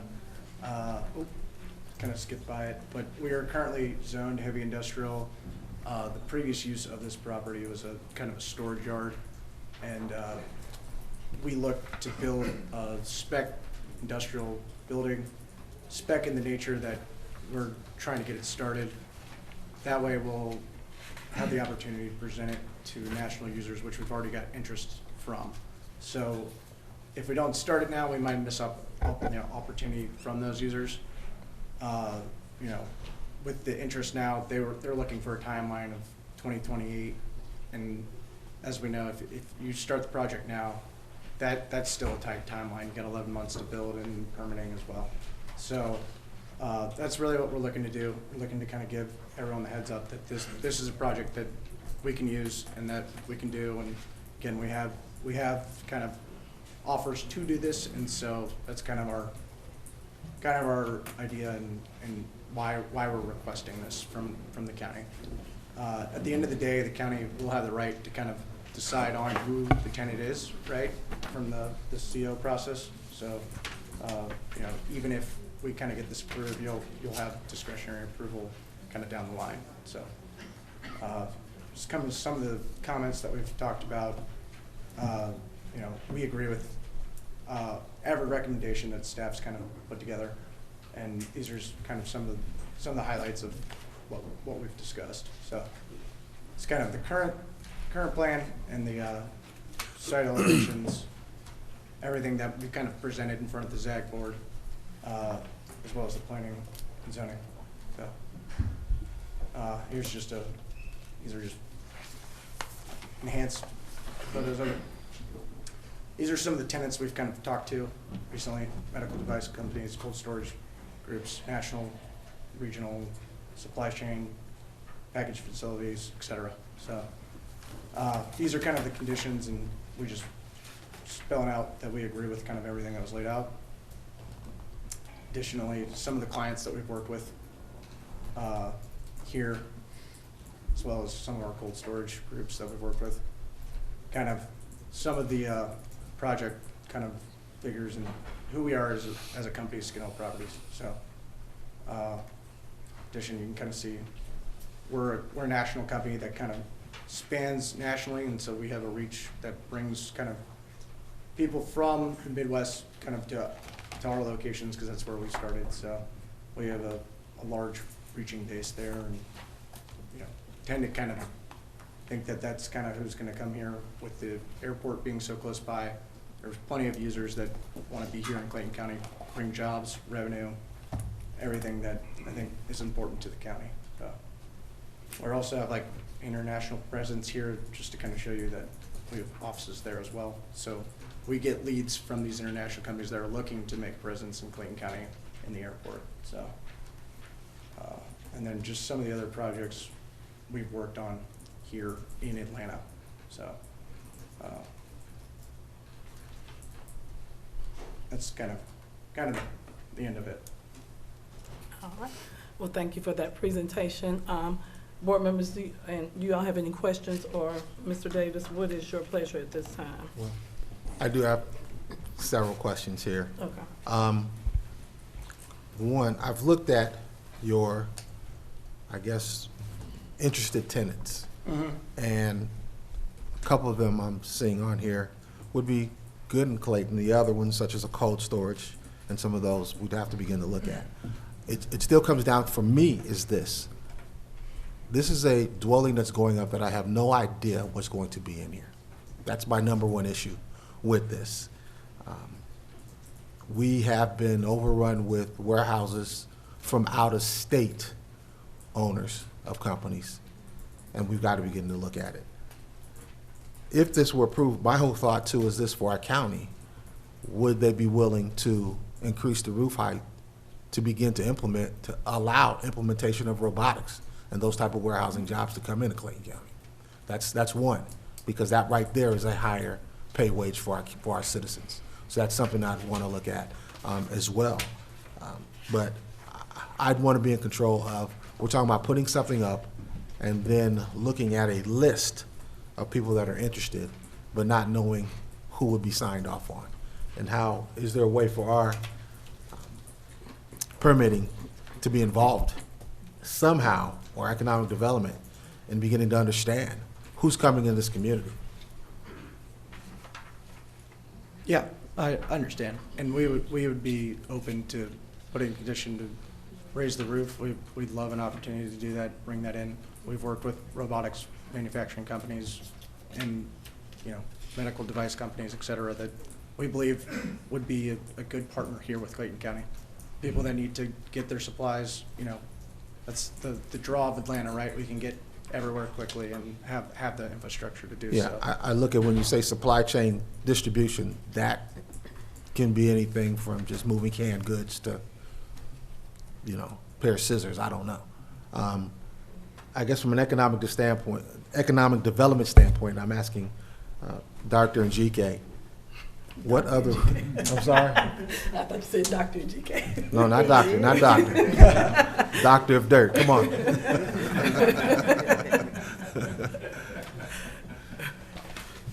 By the way, they do call me doctor. He said, I'll take it all day. My question is, how can we begin, if this is implemented, to maintain some resemblance of control of what comes in here to this county? And from an economic development standpoint of being totally engaged in something of this nature. That will be largely controlled by our zoning, which we are about to revamp. But with regards to this particular project, we can look at conditions to put on it, because what the zoning have permitted uses. Correct. And so we are kind of bound by those permitted uses, but we can improve the permitted usage by putting in some conditions. Understand. As it stands, this plot of land here is pretty much needs to be upgraded. We do understand that, as well as within an immediate area. So I do understand that. It's just a matter of what will we accept? Not what can we accept, what will we accept moving forward with this? That's kind of where I'm sitting, and that's why I'm depending to say, if this is approved, I need economic development strongly engaged in this, to say there's certain things that we're not allowing from a permitting process with those.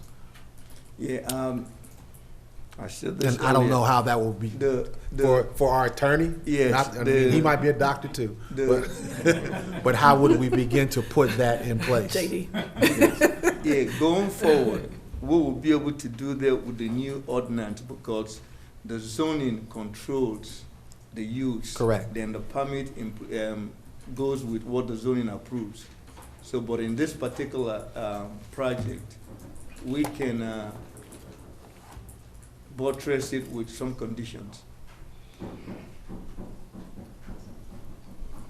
Attorney Reed's looking at me. That's my question. How is that verbiage framed into this? So my understanding is that, first of all, good evening, board. Actually, I do have a Juris Doctor. Yeah, I was just going to say Juris Doctor. I know. They should just call you doctor, sir.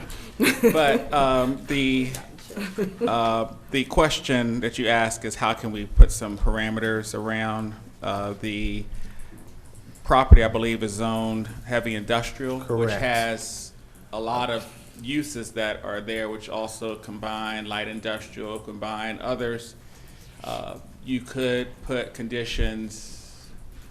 I mean, of course, they would not necessarily for heavy industrial include the conditional use industrial uses, but you may be able to, if the applicant agrees, to limit the types of uses that can be in the warehouse to certain types of industry, certain types of businesses. But that would be if the applicant agrees because obviously our ordinance contemplates that if you're in a certain district, that these are the kinds of uses that we would believe is acceptable in this zoning classification.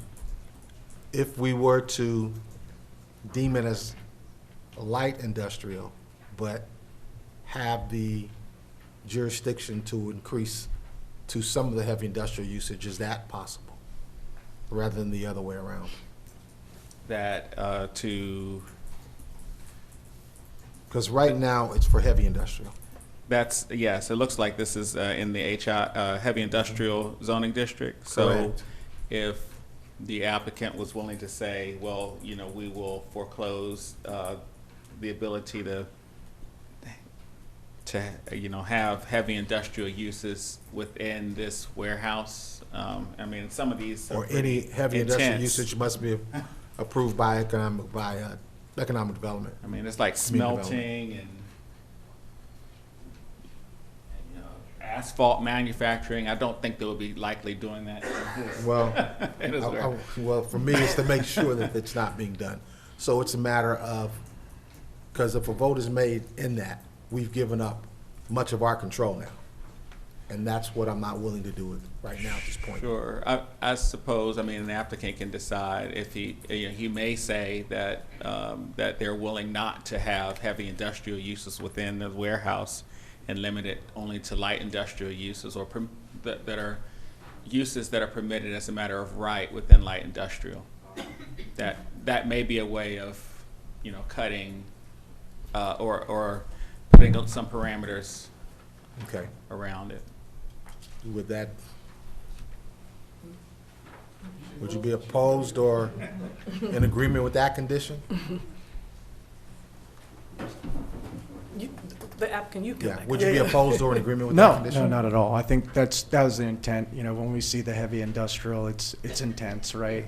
We want it to be what Clayton County wants it to be, right? So, most definitely. And so economic development would also have the ability to sign off on what's coming in there. Yeah, I think that's a good way to say it, is we kind of limit it to the light industrial kind of purview and get it signed off, if anything, kind of, you know. As well as making the building accommodating for robotics. Yes, And- yeah. I think that's a very reasonable request. Go ahead. Dr. Njike? Y'all switch out. If we can clean up the language to make sure it becomes a condition. Yes. So that it's ready into record. Yeah, these are conditions that I'm proposing, yes, sir.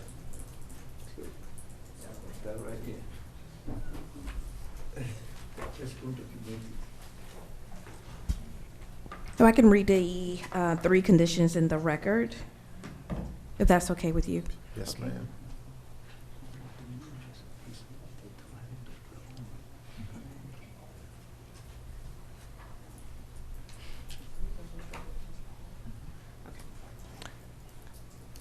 So I'll make that the 4th condition. Okay. So the first condition would be the facade of the building must be flex office design. Second, the elevations must be approved by the Community and Economic Development before the land disturbance permit is issued. 3, the maintenance bond shall be agreed upon by the Transportation and Development Department relating to the upkeep of the site. And 4th, the condition shall read that it is, the uses shall be limited to. Okay, the uses shall be permitted. Just limited to permanent light Okay. Okay. So the uses shall be limited. The uses shall be. The limited shall be limited to the light industrial. The permitted. Permitted uses. Light industrial. Okay. And maybe our attorney may need to clean that up a little bit. Just. It's just saying that the uses on the Dr. Reed, property will thank be you. limited to permitted uses in light industrial. Okay. Number 5. Yeah, there was 2 more on there, I believe, isn't there? Okay.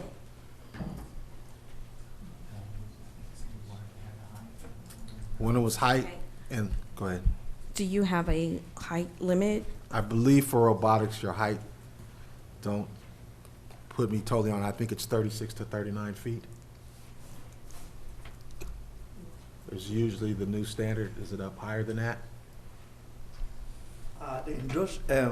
Commissioner, the industrial building height will accommodate all that because industrial building height is 75 feet. Okay. Well, I know they've raised the, I guess, the sheathing for it to accommodate that because Yes. most of your older warehouses do not accommodate that. No, do not yet. No, do Yes. not. Yeah. So to accommodate, okay. It is good. So 75. So we don't have to make a condition. Okay. So we will follow the regulations of the heavy industrial code in terms of the height. Okay. And as far as economic development being involved with the sign up of any usage coming in there.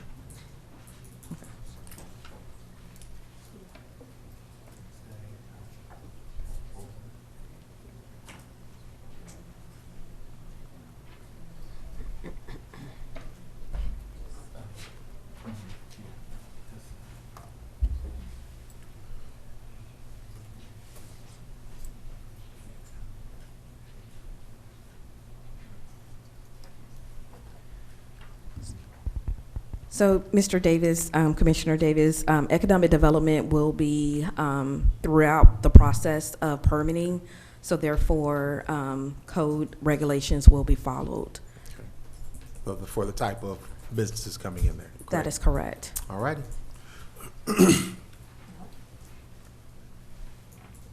So, y'all get through with everything?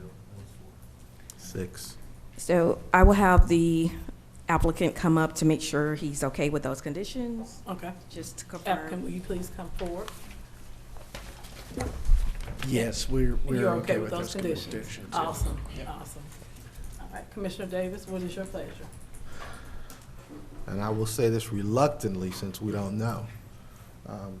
I move that we approve BOC 2511-0583 with the 6 stated conditions. Was it 6? Five or six, y'all. It should be 4. It should be 4. Four. The other one was just a remark that the Economic Development Department will be involved in the process. Okay, so that's not considered a condition? That's correct. Okay, so then there is 5 then. 4. The height requirement is already in the code, so we don't need to put a condition to say that they're going to follow the code. Less one more, that's 4 now. Okay, with the 4 stated conditions. All right, can we get a second on that motion? Second. Is there any discussion at this time? Are you ready for the vote? All in favor say aye. Aye. All opposed? Any abstentions? The ayes have it and the motion carries. All right, next, we will move on to item 36.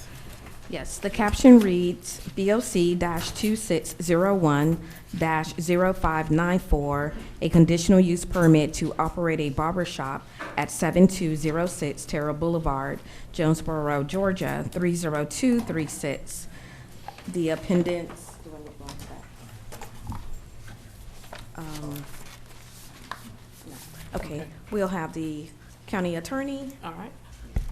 Dr. Reed? So this item was before the board before last month. And the reason why it's decision only because you heard, had a public hearing on this.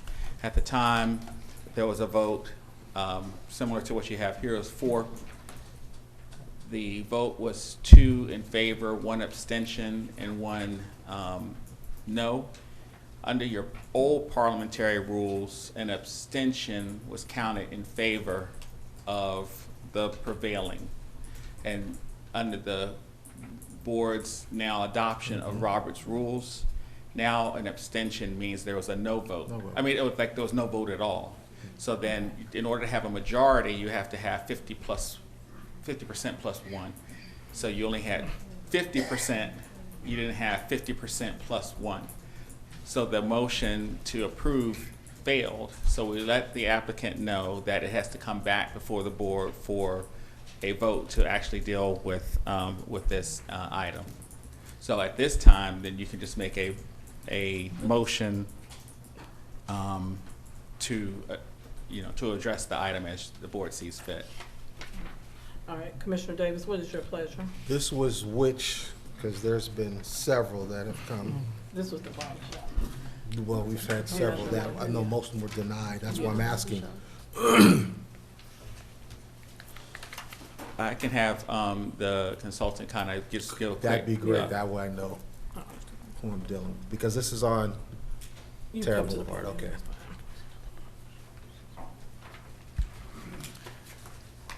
So this item involved the property at 7206 on Terra Boulevard, and there was a motion, I believe, made by Commissioner Allen to approve, and it was seconded by Madam Chair Anderson Henry, and as our attorney stated, that Commissioner Hambrick abstained or chose not to render a vote, and Commissioner Davis denied it. However, because of what our attorney stated in the record, we are now here to render a new motion to either approve, table, or deny this petition. And so we don't have any record in here. So this is a barber shop on Terra Boulevard. The applicant has been operating since 2023. The applicant stated to the board that he was not aware that a business license was to be obtained to operate a barber shop. And so therefore, he proceeded to get his license from the state, but not from the county. And once he realized that he needed a business license, that's when he learned about the business corridor overlay. And the business corridor overlay requires a conditional use permit for this type of use. Okay, we do have some slides up to recollect your memory. Where just go? Okay, so this is the location. This shows the zoning map of the subject property where you see the yellow star. This is a bird's eye view of the property, and this is the barber shop itself. And inside, there were some renovations made. So as you can see, there's flooring, wall, chairs, etc.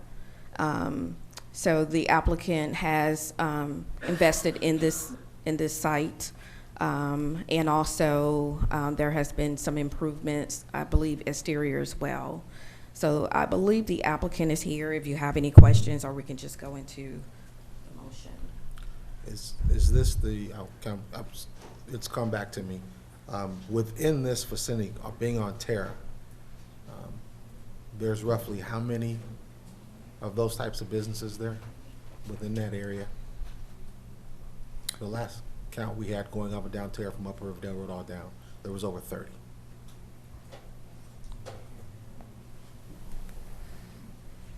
It's between Johnson Road and County Creek. So according to our analysis, there are at least 4 existing in a mile radius of this barber shop. There's 4. Okay, well, we have the other salons and all those which we put in there, and I think that's what took the number way up, so down there. I gotta look at all these women on my board again to see what they gonna do.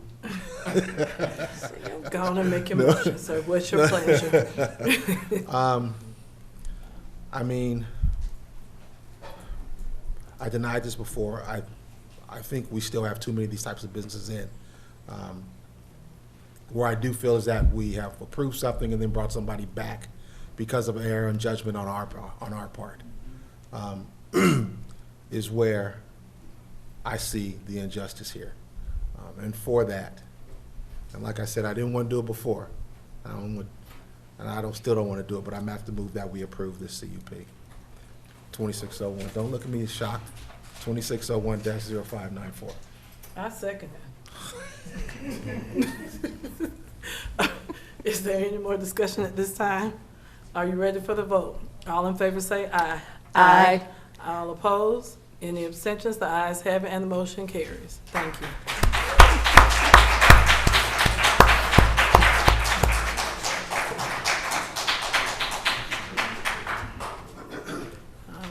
Okay, the next Let's move on case to item is 37. Thank you, Madam Chair. The caption reads, the applicant submitted a request to table to June 16, 2026. This is BOC-2403-0403. It is to amend the future land use map category for 7327 Cullen Drive, extension Jonesboro, Georgia 30236. This is by a request by Het Walker Jordan at, again, 7327 Cullen Drive from a mixed-use commercial industrial to medium-density residential for 67 single-family attached townhomes. The property consists of 14.57 acres, further known as tax parcel number 120-80A-A002, located north of Battle Creek Road between Battle Creek Village Drive and Cullen Drive. The Planning and Zoning Consultants has recommended denial. On December 1st, 2025, the Zoning Advisory Group voted to recommend denial as well. The reasons are as follows. Converting this site to a residential use would further increase the existing imbalance between residential and commercial land, disrupt the continuity of these established commercial corridors, and reduce future opportunities for economic growth, job creation, and tax revenue. Number two, based on the premium of commercially zoned land in Clayton County, we will need to preserve and boost the tax base within Clayton County.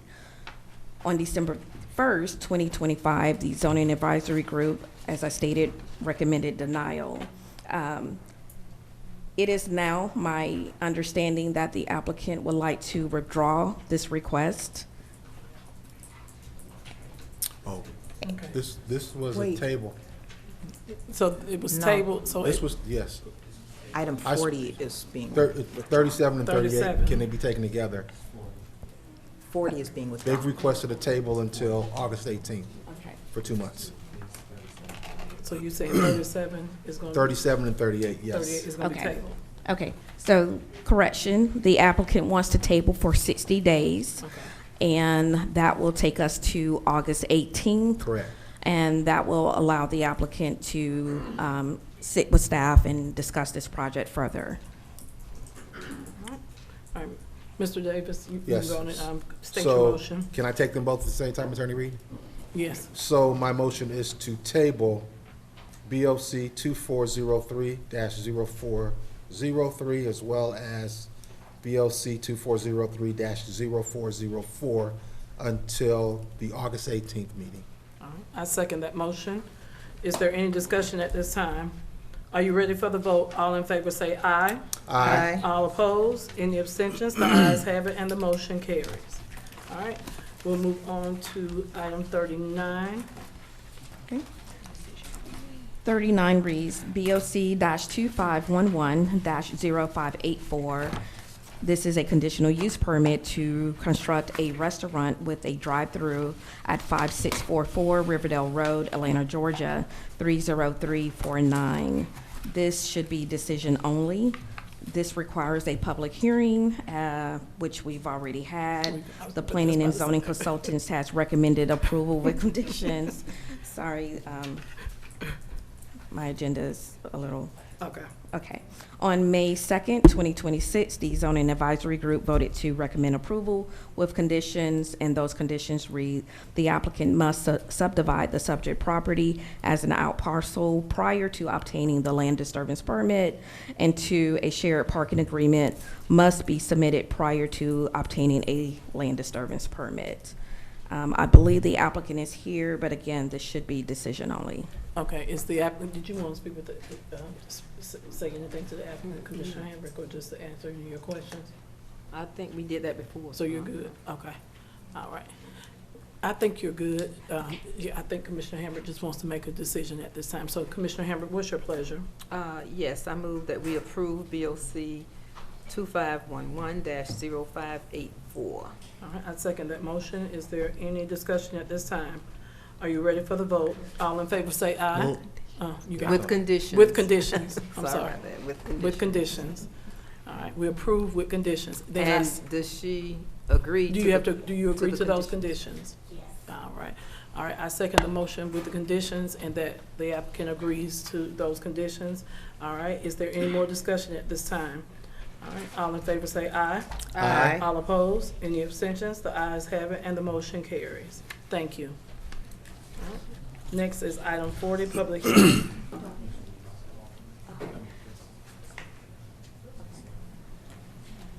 Okay. Madam Chair, for the next items, I will read 40, 41, and 42, if that's okay with you. That's fine. Okay. Okay. BOC-2601-0597, a request by Het Walker Jordan, PC, on behalf of J.S. Thurman Corner, LLC, to amend the future land use map category for 1260 Old Conley Road in Conley, Georgia, 30288, from low-density residential to light industrial for a tractor, truck, parking, and trailer storage rental with repair services.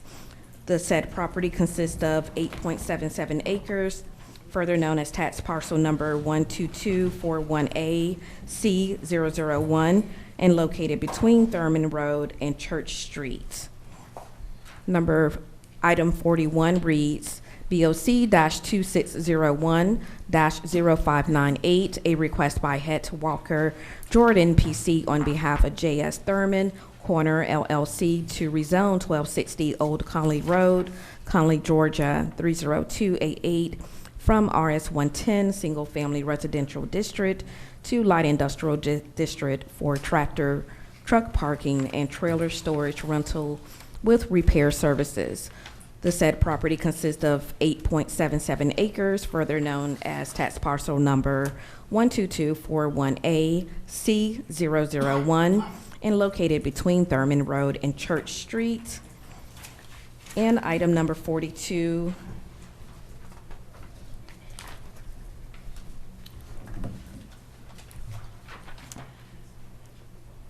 Well, I'll read it.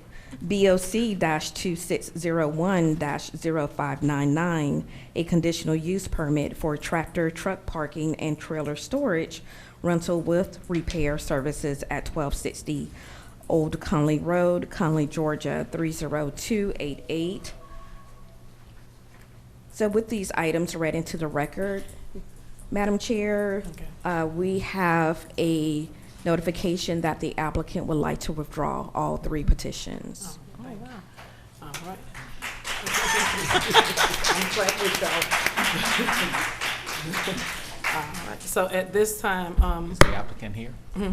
The applicant is the no longer applicant- here. They have sent their, the applicant sent an email acknowledging, that they want to withdraw the application. Okay. All right, and I did want to make a statement because I know we have some folks from the Conley community here.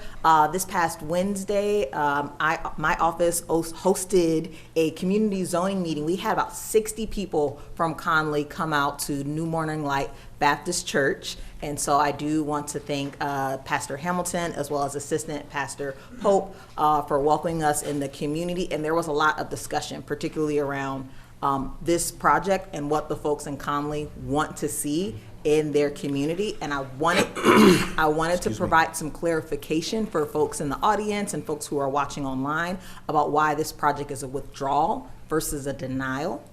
So a withdrawal allows there to be a different type of, it allows for a different project to be built on that particular property. So if it was a denial, then anyone who wanted to come and build, let's say, I think folks said, you know, they'd like to see a community center at that intersection of Old Conley Road and Thurman Road, or maybe they'd like to see some mixed use with some residential and some retail, but something that is a better fit for the community. So I just wanted to provide that explanation on why it's a withdrawal and not a denial. But the community came out and they voiced that they did not want to see any additional industrial use in that area. And so I just wanted you all to know I heard you.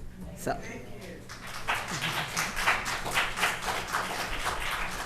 All right. So do I need to make a motion to, okay. Withdraw. All right. So I would like to make a motion to accept the withdrawal of BOC 2601-0597 for the future land use in conjunction with BOC 2601-0598 and BOC 2601-0599. So I'm putting those all together and accepting the applicant's decision to withdraw. All right. All right. I second that motion. Is there any more discussion at this time, board members? Are you ready for the vote? All in favor say aye. Aye. All opposed? Any abstentions? The ayes have it and the motion carries. Thank you. Okay. Next will be item 43, well, 44, because you're going to do 44 first and then 43. Okay. Thank you, Madam Chair. The caption reads BOC-2601-0605.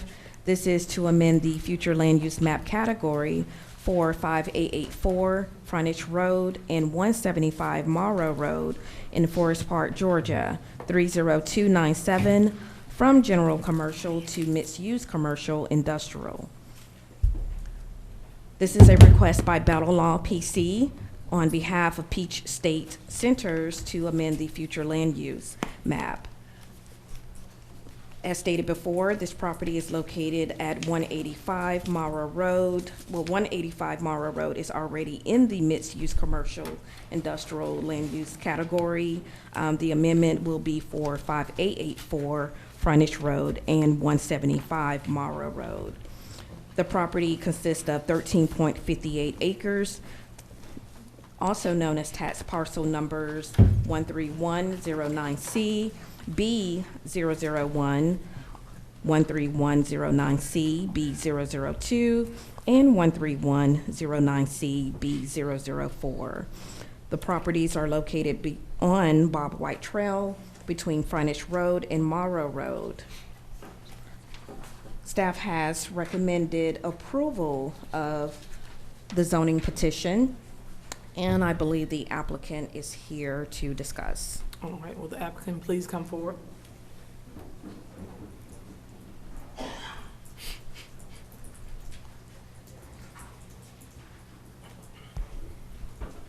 Good evening, Commissioners. Good evening. My name is Josh Mahoney. I'm an attorney at Battle Law PC, 3562 Habersham in North Lake in Tucker, Georgia. And I'm here this evening on behalf of Peach State Truck Centers regarding this matter, as well as the two following matters on your agenda. With your permission, I'd like to address all of the matters simultaneously, as they concern the same project. Chuck, can he do that? He can talk about them, but Mr. Reed. we still have to do each one? He can talk about them, but you'll still be voting on each of them separately. Separately, okay. How much time will you need for rebuttal? I'll reserve 2 minutes for rebuttal. 2 minutes, okay. So, Commissioners, I'm here this evening starting with the future land use amendment application. Normally, I'm not allowed to bring this application before you out of your cycle. However, this project managed to satisfy the county's economic development criteria, which allows us to go ahead and submit this application and bring it before you. What that means is this is something that the county has stated that they're looking for. It's going to help boost the economic development of the area. So I'm really happy that we were able to bring this one before you this evening. So earlier this year, I got in touch with Peach State Truck Centers, and they told me that they want to upgrade their building. The building that they're operating out of now has been there since 1977, and they purchased it actually in 2007, and they've been operating there for the past almost 2 decades. They've been been operating as a tractor trailer dealership, as well as maintenance and service, things of that nature. They want to continue doing that going forward, but they want to do it out of a new state-of-the-art building. And so in order to get that building up and running, we needed to do a little bit of cleanup on the zoning side. We needed to consolidate the 3 parcels. We need to make the zonings all match up. We need to make the land use all match up, and then we need to get that conditional use permit. Those are the 3 applications we've submitted, and so I'm just going to walk through briefly what the map looks like out here, what the building looks like, and then what we're proposing. So this is the site today. You can see that it's fully developed. The building is there. They've got their parking lot. As you look around the area, this is actually a pretty industrial area. As shown by your zoning map, everything here in purple, that dark purple is heavy industrial, the lighter purple is light industrial. But you see Peach State Truck Centers, they've got these 2 red parcels. Those are GB parcels. They've also got this heavy industrial parcel there. So in order to consolidate this lot, we need to make the zonings match. So we went ahead and applied for the heavy industrial just to make sure that we're totally covered on our use. The same goes for the land use. One parcel is mixed use commercial industrial. The other 2 are general commercial. As you can see, the area is dominated by mixed use commercial industrial. So we went ahead and matched up our zoning and our land use with what's in the area. So this is the site plan that we're proposing. It's pretty similar to what is out there now. The building is a bit bigger. But what's really going to happen is this building is going to come online, and it's going to be something that's really, really good for the area. It's going to be a really nice state-of-the-art building. As you can see here, we've got this lenticular view. Side view shows that this is going to be a very high-end, high-quality materials. And this is my favorite one. Just a really interesting place for folks to go. The use here, you can think about it as a car dealership, but for trucks. And so the folks that will be coming in here are truck drivers and folks who are interested in purchasing trucks. They come in here, they can hang out in the building in style, get their truck fixed, purchase new vehicles, and things of that nature. So that's all I have for y'all this evening.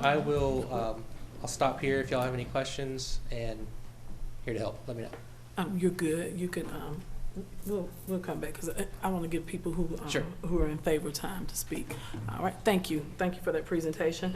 Next, is there anyone who would like to come to the podium that is in favor of this item? Anyone in favor? All right. Saying none. Is there anyone? We can reset it for 10 minutes. Is there anyone who is in opposition of this item? All right, seeing none, I guess we can move on. All right, you can come back up. All right, did you want to finish your 2 minutes, your rebuttal? I would just add that I know staff has recommended some conditions, and we are happy to accept those conditions. Okay, and you agree to them if she I says agree to those conditions. Okay, all right, anything else? Oh, that's right. So the conditions actually aren't attached to the flume application. They're going to come Okay. in the zoning Zoning, and the yeah. CUP, but You know, let it be you're known. doing it all in one, but that's okay, we got you. All right, Commissioner Hambrick, what is your pleasure? Okay, so I just want to be clear, Yeah, you can is stay this at the podium. 44 first? Yes. It's the reversal? Okay. Well, Board, I recommend that we approve BOC-2601-0605. I second that motion. Is there any discussion at this time? Are you ready for the vote? All in favor say aye. Aye. All opposed? Any abstentions? The ayes have it and the motion carries. Thank you.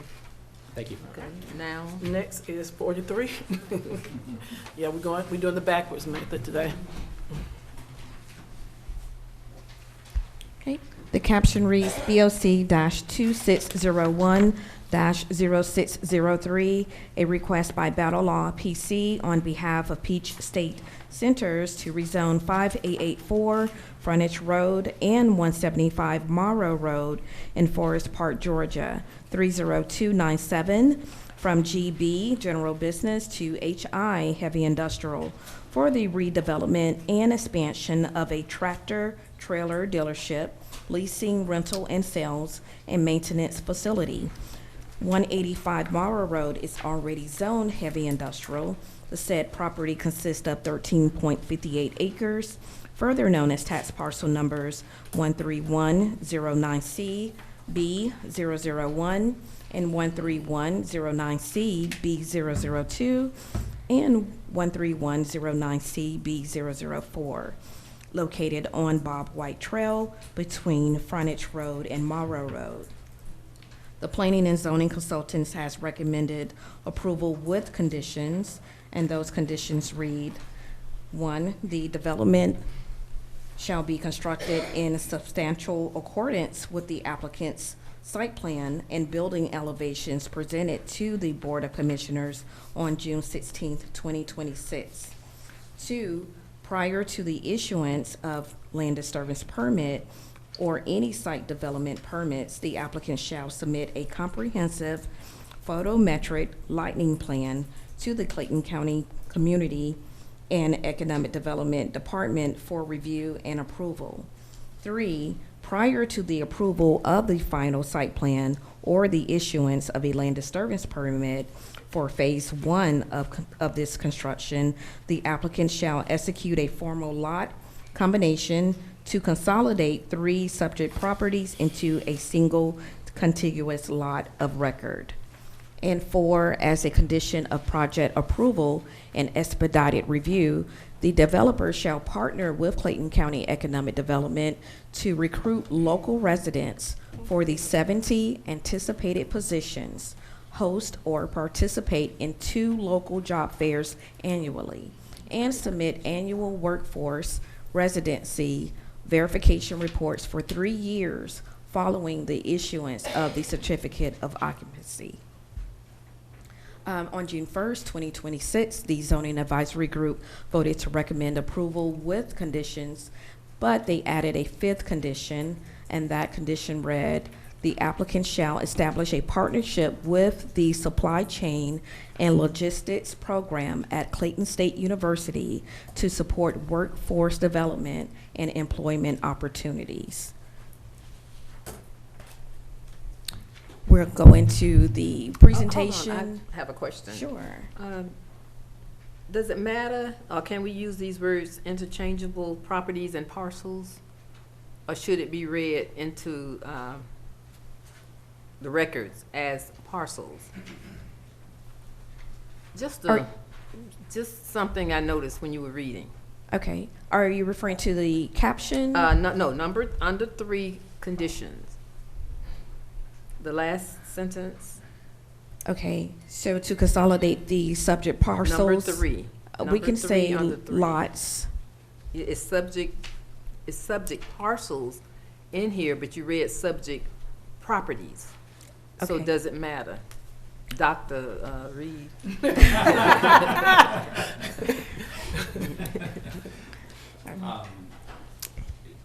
I think reading it to say subject parcels would probably be cleaner than saying subject properties. Then we need to change that or read Sure. it again or? Yes, I think that would be, just in case if that wasn't clear, then just to say that it's the parcels. So I'll wanna just read number 3 yes. again, okay? Prior to the approval of the final site plan or the issuance of a land disturbance permit for phase 1 of construction, the applicant shall execute a formal lot combination to consolidate 3 subject parcels into a single contiguous lot of record. Thank you. You're welcome.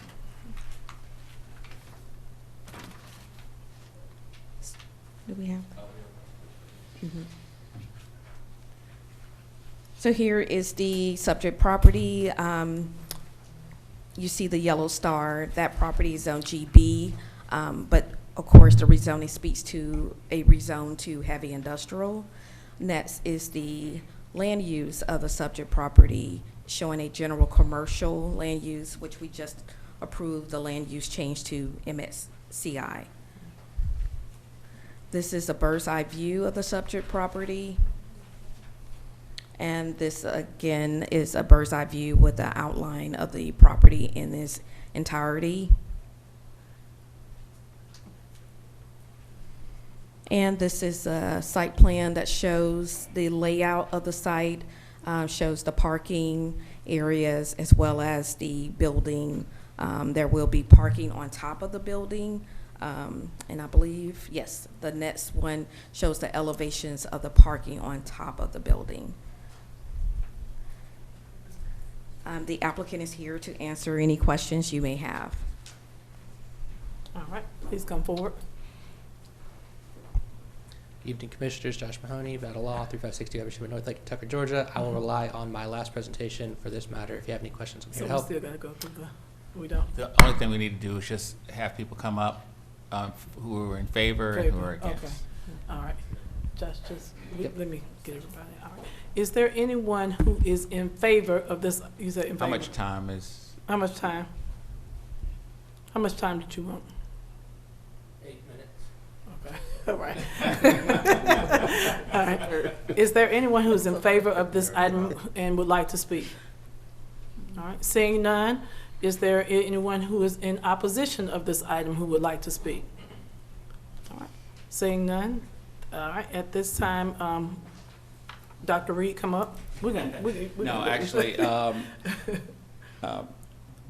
Madam Vice Chair, if you are going to adopt the recommendations from ZAG, I would recommend that you do not include number 5. I was going to ask a question about number 5. How are we going to keep up with that? You know, is that our staff that will do that, or do they report to us? So thank you for bringing that up. And I don't think we can legally require them to enter into a partnership with somebody we can't control, because there's nothing that says Clayton State has to approve that partnership. Certainly that's a lofty goal, something we should ask them to consider, but I don't believe that it would be appropriate to make it a condition of the rezoning.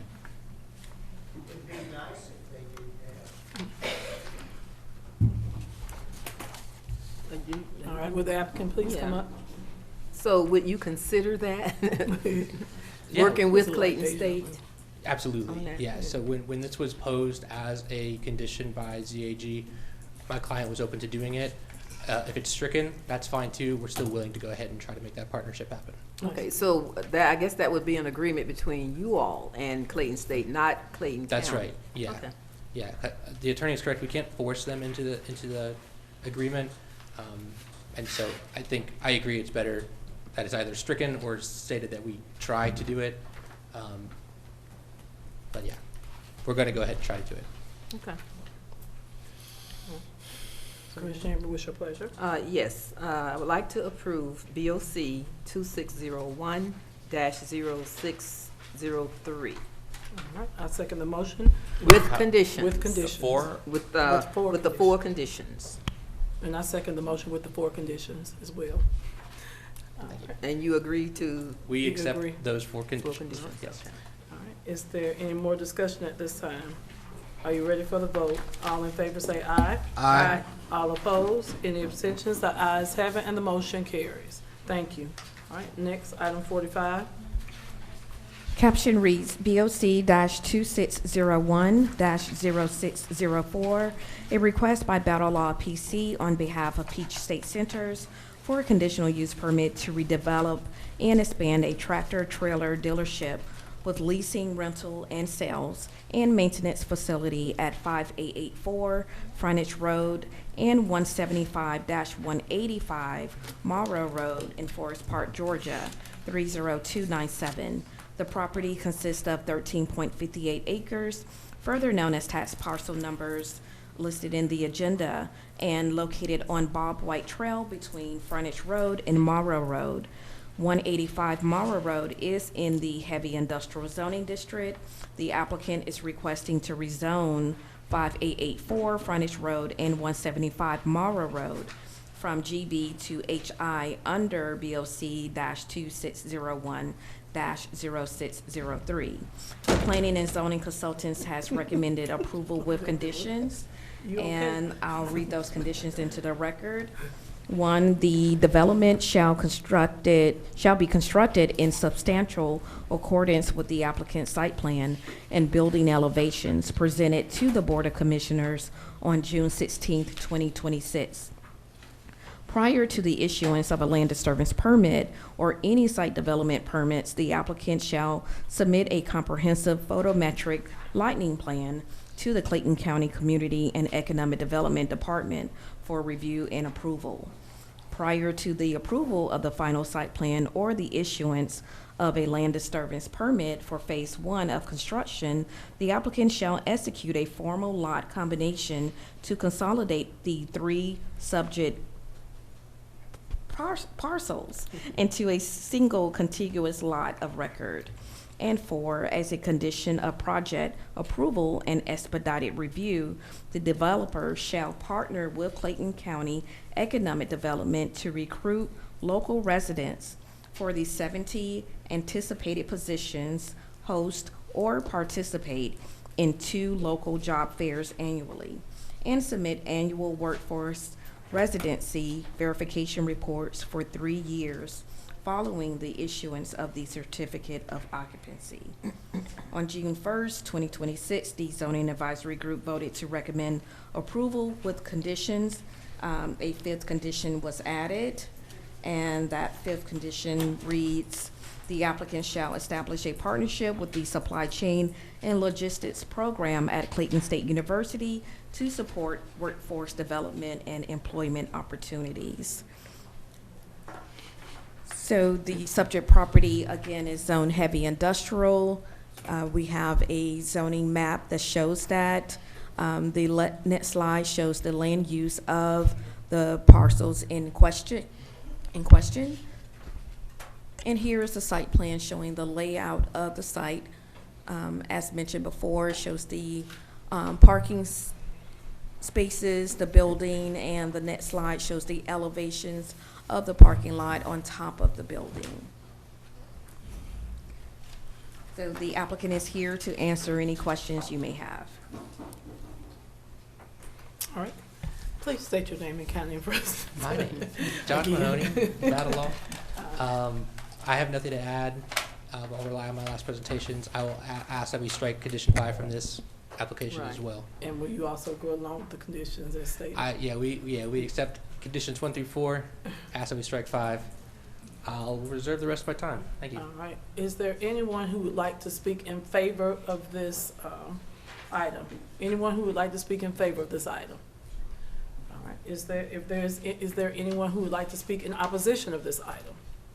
Seeing none, Commissioner Hambrick, what is your pleasure? Yeah, I do have a question with condition number 4. All right. Will the applicant please come forward again? Well, I'm not sure if you can answer or if the if staff. All right. Will the consultant please come forward?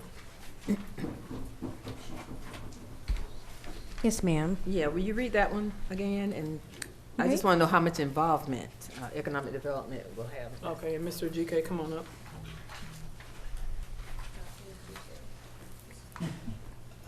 Well, I thought you were going to read it.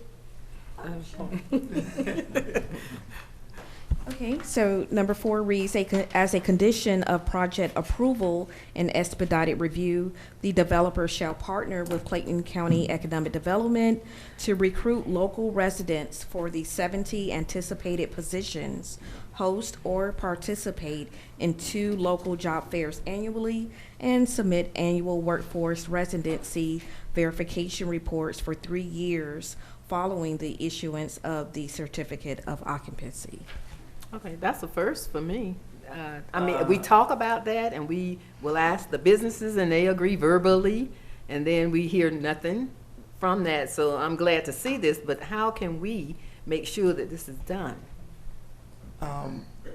That's one of the conditions why they are coming off cycle because this is not our land use cycle. Because of how we evaluated the project and scored it high, and see that it improves our frontage road and will have an impact, so they qualified. In order to do this, where we're moving and how we're doing it, that number 4 will involve the Chamber of Commerce too. So it will involve the chamber so that the workforce, what we're trying to do is make sure that our citizens actually participate in the process of getting employment in that facility. I like it. Yeah. I mean, I like it. I hope we will continue to do this kind of thing, you know. And mentioning about, well, as far as the project is concerned, and I'm looking, and it really looks nice. I was riding out to see the area and all, and I noticed another business, I will not call the name, that came before us and said they wanted to do the truck washing. And we had questions about whether or not they were gonna start doing repair in the back and all that. It's beautiful. It really makes Frontage Road look so much better. And then in addition to this project, I think it will really work. Only thing we need now is for GDOT to come and make repairs on Frontage Road. You know, we have more potholes than anything else. So if we could push, He's over there, Mr. Rowland. Okay, Keith, if we could push GDOT to come and do something with Frontage Road. And I'm sure whatever they do will have, anyway, we can talk about that later because it is heavy, you know, trucks and all that come back and forth, including the express buses for the state. Yes. So, anyway, that's my rant. Thank you. Commissioner Hambrick, what's your pleasure? Yes, this is 45. I would like to approve BOC 2601-0604 with conditions excluding 5. I second that motion. Is there any discussion at this time? Are you ready for the vote? All in favor say aye. Aye. All opposed? Any abstentions? The ayes have it and the motion carries. Next is item. Thank you all. Congratulations. Next is item 46, public hearing BOC 2603-0609. Thank you, Madam Chair. The caption reads BOC-2603-0609, a request by Wahana Pina P. Diaz with Francis Dominican Barbershop, and I apologize if I'm slaughtering your name, LLC, for a conditional use permit to operate a barbershop at 6716 Terra Boulevard, Jonesboro, Georgia, 30236, which is in the Business Corridor and Terra Boulevard overlay districts. And the property is on mixed use zoning district. The property consists of 1.41 acres, further known as tax parcel number 13147B H008, located between Southside Commercial Parkway and Mount Zion Road. The planning and zoning consultants has recommended a denial, although we believe there is opportunity for the highest and best use of the subject property.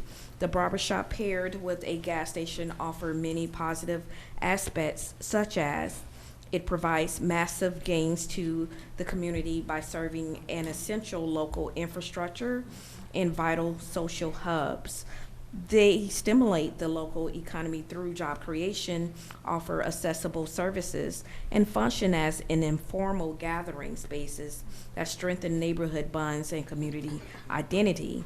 The opposition of this is that the proposed barbershop is paired with a gas station and can be a gateway to crime, an unkempt area, and a hangout space.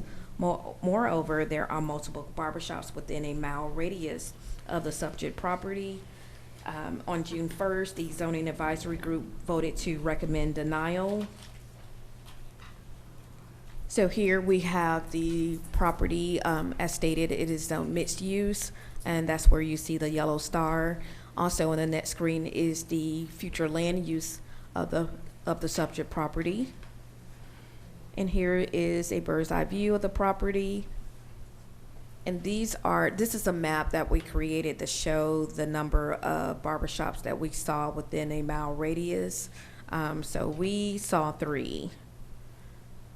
within a mile radius. So the blue represents the radius. And that concludes our presentation on this matter. The applicant is here to answer any questions you may have. Okay, will the applicant please come forward?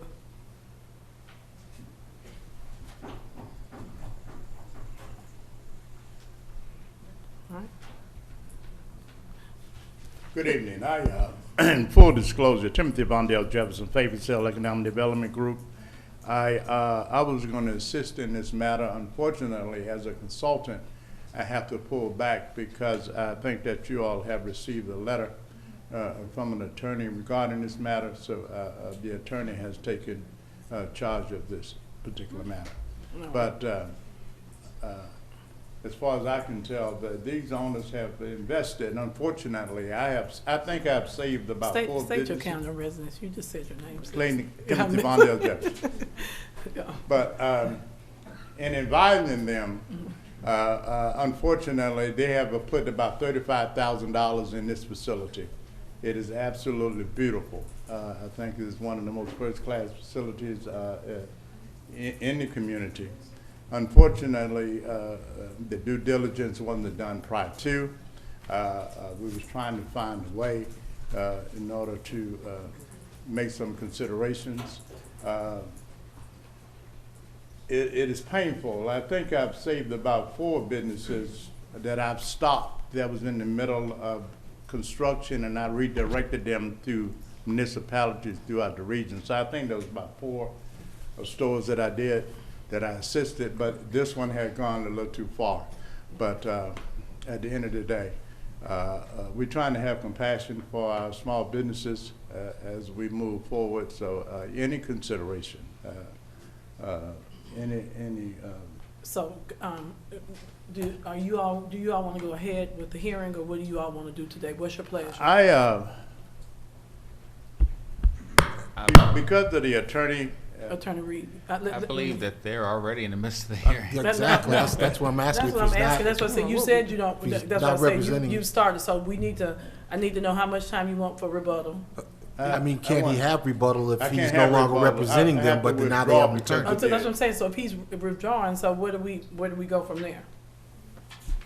Because y'all did receive a letter from an attorney involved in this matter. You said that, but then you started presenting on their Yeah, you behalf. started presenting. That's why you started presenting. So that's why I said, what are you going to do? Are you going to present? Or are you going to recuse yourself? I'm gonna have to defer to the attorney. Okay. Mr. Reed, Dr. Reed. So the applicant can then come up and present, and then set how much time they want.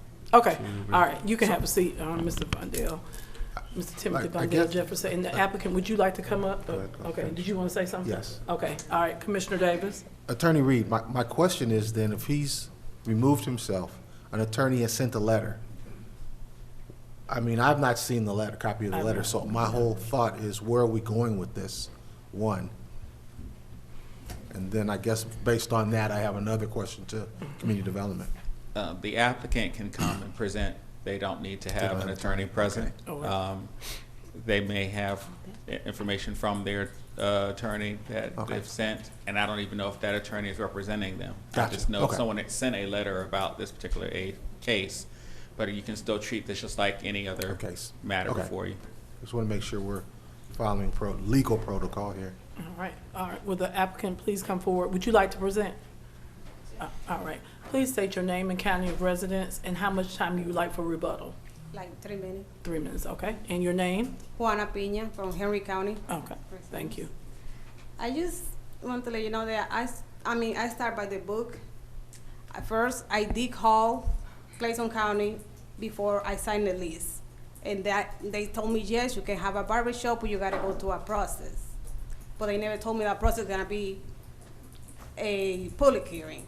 So that's why I started do all the permit, do all my remodel. I also went to the Clayton County inside and paid for the sign. We send the application and they approve it. And I also have a phone call and they say it's gonna be inspection. They give me the phone call like at 6 o'clock in the morning for inspection. And I went over there next day for the inspection, and I waited over there the whole day so they can do the inspection, but they never show up. That's when they sent me to a public hearing. But like I said, nobody never give me a red flag. Nobody never told me that you can, have a barbershop over there. Like, I live in Henry County, and I did call a couple places, and they told me, no, you can't have a barbershop over there. But they give me a straight answer. But this one, they didn't give me a straight answer. They only told me, yes, you can have a barbershop, but that's when by the time they told me that you got to go to a public hearing, I came back. They told me you can't back up. I can't back up. I already spent too much money on it. So I tried to bring this really nice barbershop. Aaron, can you help me? This is like the area for receiving the people. It's modern, professional barbershop, focused on provide high quality grooming service. Welcoming, family friendly. And my goal is to create a positive experience for everyone customer. The mission statement, our mission is to provide excellent service, respect, with clean lights and outstanding customer care. And our vision is to become one of the most trusted and respected barbershop in the area, consistent quality and creating long-term with our client. This is one of the areas over here. With the service we offer, haircut, beard grooming, best haircut, lineups, hog tower, hairstyle, all those service. This is how I put too much love, my time, and I also, when I find out that I gotta go to a public hearing, I started doing all my research, and that's when I find out the next hearing, the next BLC, we actually have we have the same landlord, and he also has his barber shop. It's gonna be in a Chevron gas station too, but they have my recommendation like a hangout, but he also got his own gas station, so he's not gonna have a hangout. And they also say that he doesn't have barber shop while in a mile, and yes, he does have one barber shop behind him. So A barber what now? like the next hearing that we have it in here, they say the staff that recommend their approval. The next one, they say I have like 3 barbershop around, but like I say, it's Chevron, it's 2 barbershop right now and 2 Chevron gas stations, but mine doesn't have the same recommendation that he does. So I just want to be equal today and be fair on the board. And give me the opportunity to the service, the county, and we also is gonna offer a free haircut for the kids every month. Thank you. Thank you. All right, you can have a seat. Thank you for that presentation. At this time, I need, is there anyone who is in favor of this item that would like to come up and speak? All right, you can come first, ma'am.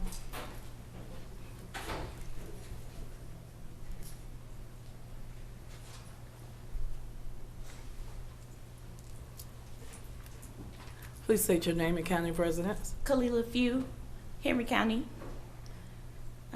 I just prepared a little something I would like to read. My name is Kalila Few, owner of Creative Crowns Collective. I am here tonight in support of Juana Pina's application. Many of you may remember me because I stood before this board seeking approval for Creative Crowns Collective, a natural hair salon designed to provide beauty services, education, mentorship, and community programming. I invested tens of thousands of dollars into that business, created opportunities, built partnerships with the community, and presented a vision centered on economic growth and empowerment. Despite those efforts, my application was denied based largely on concerns of oversaturation. Since that decision, I have personally experienced the consequences of what happens when the local government prevents someone from operating a lawful business. I have continued carrying the financial burden of a space I've invested in, lost opportunities to expand my business, delayed jobs and opportunities for other beauty professionals, and spent countless hours and resources fighting for the chance to do what I have spent my life training to do. What may appear on paper as a zoning decision has very real consequences for the people whose future are tied to those decisions. That experience is why I felt compelled to speak tonight. I am asking this board to carefully consider what message is sent when a qualified entrepreneur is denied the opportunity to operate a lawful business. not because of health concerns, safety concerns, traffic impacts, noise, or any demonstrated harm to the community, but because other people have already chosen the same profession. As someone who has personally experienced that outcome, I believe it raises serious constitutional concerns.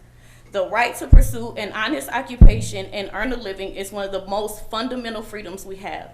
When government restricts that right, there should be a clear public purpose tied to protecting the public. Limiting opportunities simply because a market contains similar business risks crosses the line from regulation into economic protectionism. For that reason, I want the record to reflect my concern that denying a lawful business based primarily on alleged oversaturation raises constitutional questions regarding the right to earn a living, equal treatment under the law, and proper role of local government in regulating private enterprise. But tonight is not about Creative Crowns Collective. Tonight is about Juana Pina. She deserves to have her application judged on its own merits. The question before the board should not be how many. Your time is up. Thank you. Okay, thank you. All right. At this time, is there anyone who is in opposition of this item? Anyone in opposition?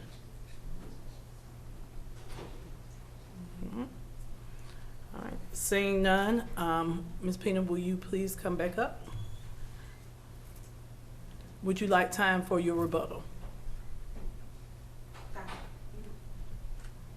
Would you like to speak? You can speak, or No. do you have anything else you would like to say as far as your rebuttal? No, I would like to have the opportunity to sorry, but no, I ain't got much to say. Okay. Well, thank you. I appreciate you. All right. And Mr. Davis, what is your pleasure at this time? Well, I think we've got some, I still believe that we are well oversaturated in trying to uplift a viable corridor to increase our sales tax revenue, because this does not increase our sales tax revenue in Clayton County. But with all that's been said and putting funding in, I think I want to have a private conversation with community development. I move that we approve BOC 2603-0609. I second that motion. Is there any other discussion at this time? Are you ready for the vote? All in favor say aye. Aye. All opposed? Any abstentions? The ayes have it and the motion carries. Next is item 47, public hearing.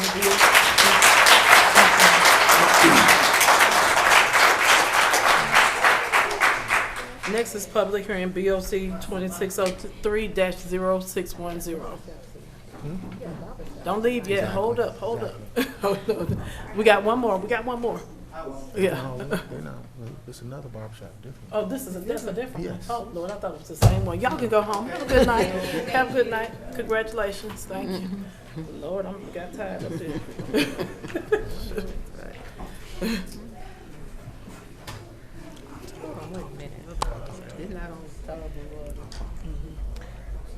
Okay. All right, you can go ahead. The next case is BOC-2603. Sorry, 0610, a conditional use permit for a barber shop at 7113 Mount Zion Boulevard, Jonesboro, Georgia, 30236. So in Appendix A, Section 13.16, this requires a public hearing that we will get into tonight.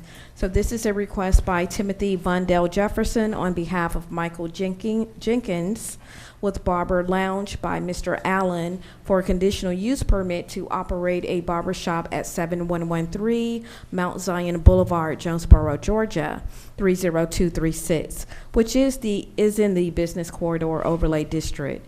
The property is zoned mixed use zoning district.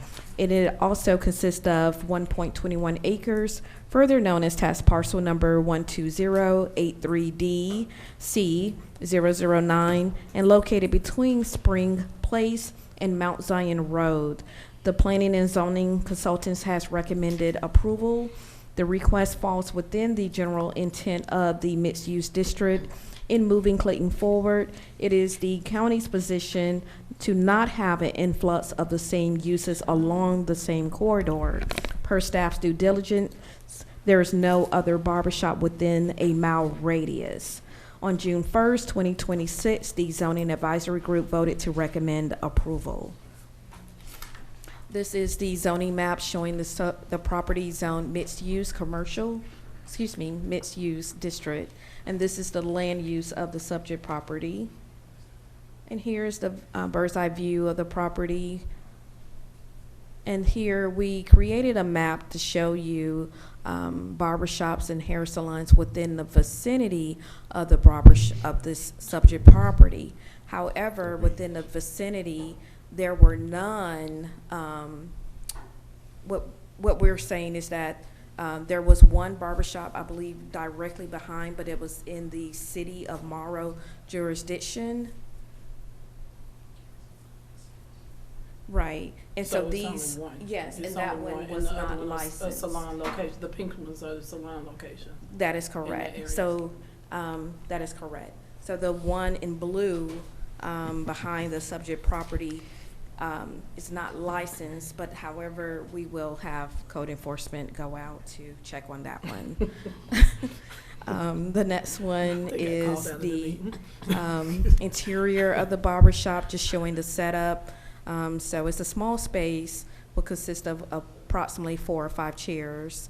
And that is it. And the applicant is here to answer any questions you may have. All right, would the applicant please come forward? Are you going to speak for them, Mr. Yes. Jefferson, Timothy? Yes, Timothy Jefferson, Faith and Sale Economic Development Group, 2261 Tamers Road, Lovejoy, Georgia, Unit 91. Okay. How much time will you need for rebuttal? I want to do 3-minute presentation and 7 minutes for rebuttal. 7 minutes, okay. This barber shop, we did our due diligence when we went to apply for the conditional use permit. What you need? What do you need? You said 3 minutes for a presentation. Yes. In 7 minutes, oh, they gotta fix the clock.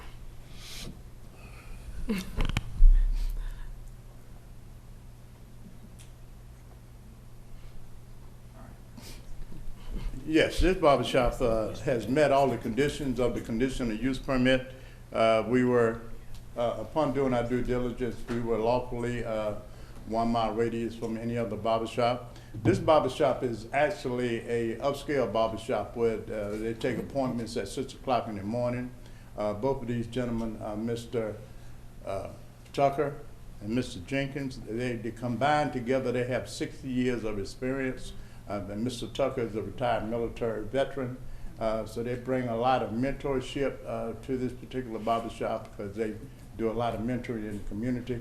And of course, they've been in business 30 years and they bring a total of 60 years to this particular barbershop. So at this particular time, because of the zoning approval and staff approval, we would like to do our presentation, and hopefully this will be approved because of all the conditions that we have met. Thank you.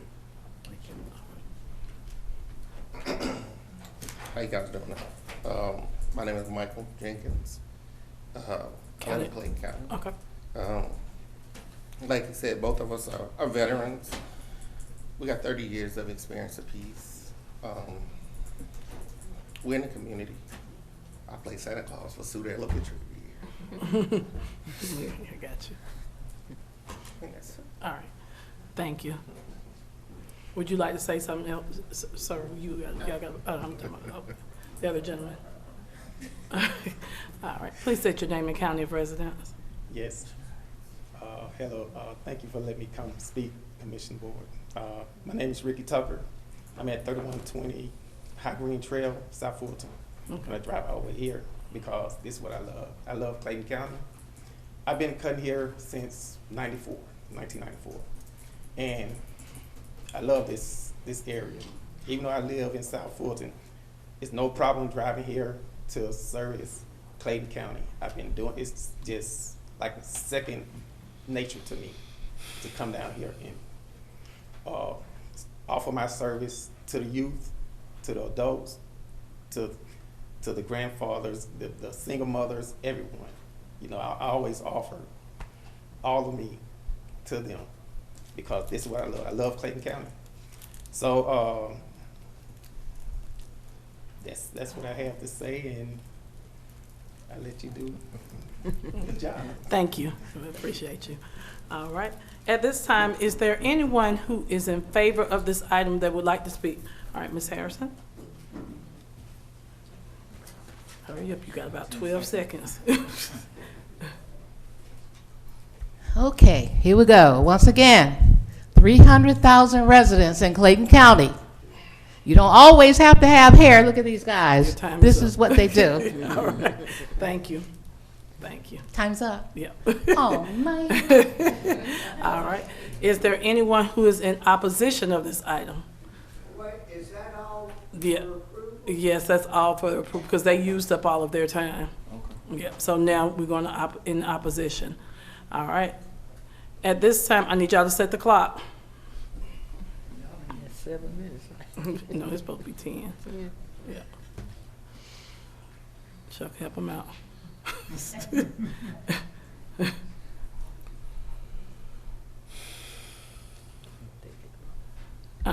it for 10 minutes.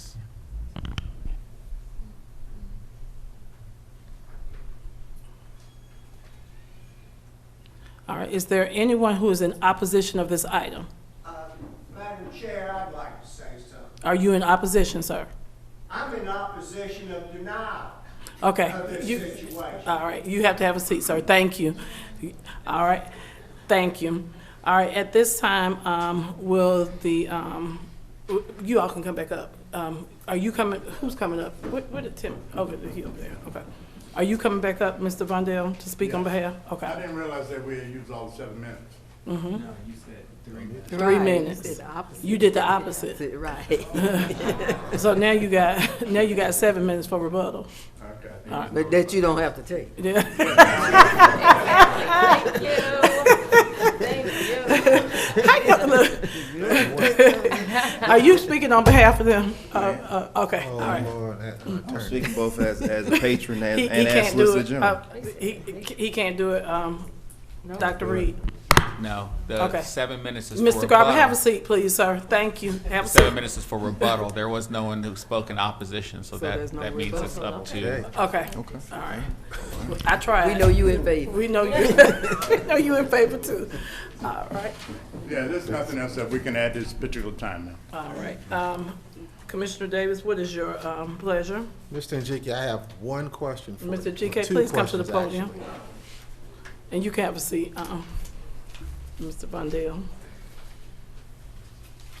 I guess the first question is, I know in looking at some of this paperwork, there was something about not completing the documentation for the conditional use permit. Where did that stand? All that has been resolved. I'm sorry, it all had been resolved after it was submitted? Yes. Okay. And two, how does it work? I mean, granted, we only look at unincorporated Clayton County when we look at businesses? Yes. Or quantity of businesses within an area? Yes. Everything zoning is only in unincorporated Clayton. As you know, the cities Handle their own zone? Yes, yeah. Or permitting? Yes. Both zoning, land use, and permitting is different. Okay, thank you. Thank you.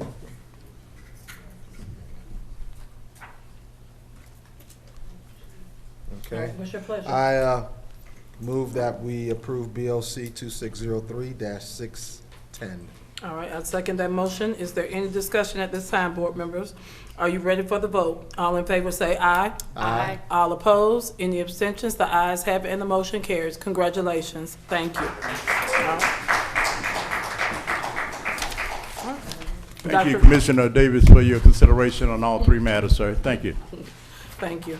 All right, this now ends our zoning hearings. I want to thank everyone for coming out tonight, and now we're going to move on to see Dr. Reed. Do we have a need for executive session? I know we have 1 settlement and 1 personnel. Is that correct? That's litigation and personnel. All right, 1 litigation. All right, at this time, I need a motion to go into executive session to discuss litigation and personnel.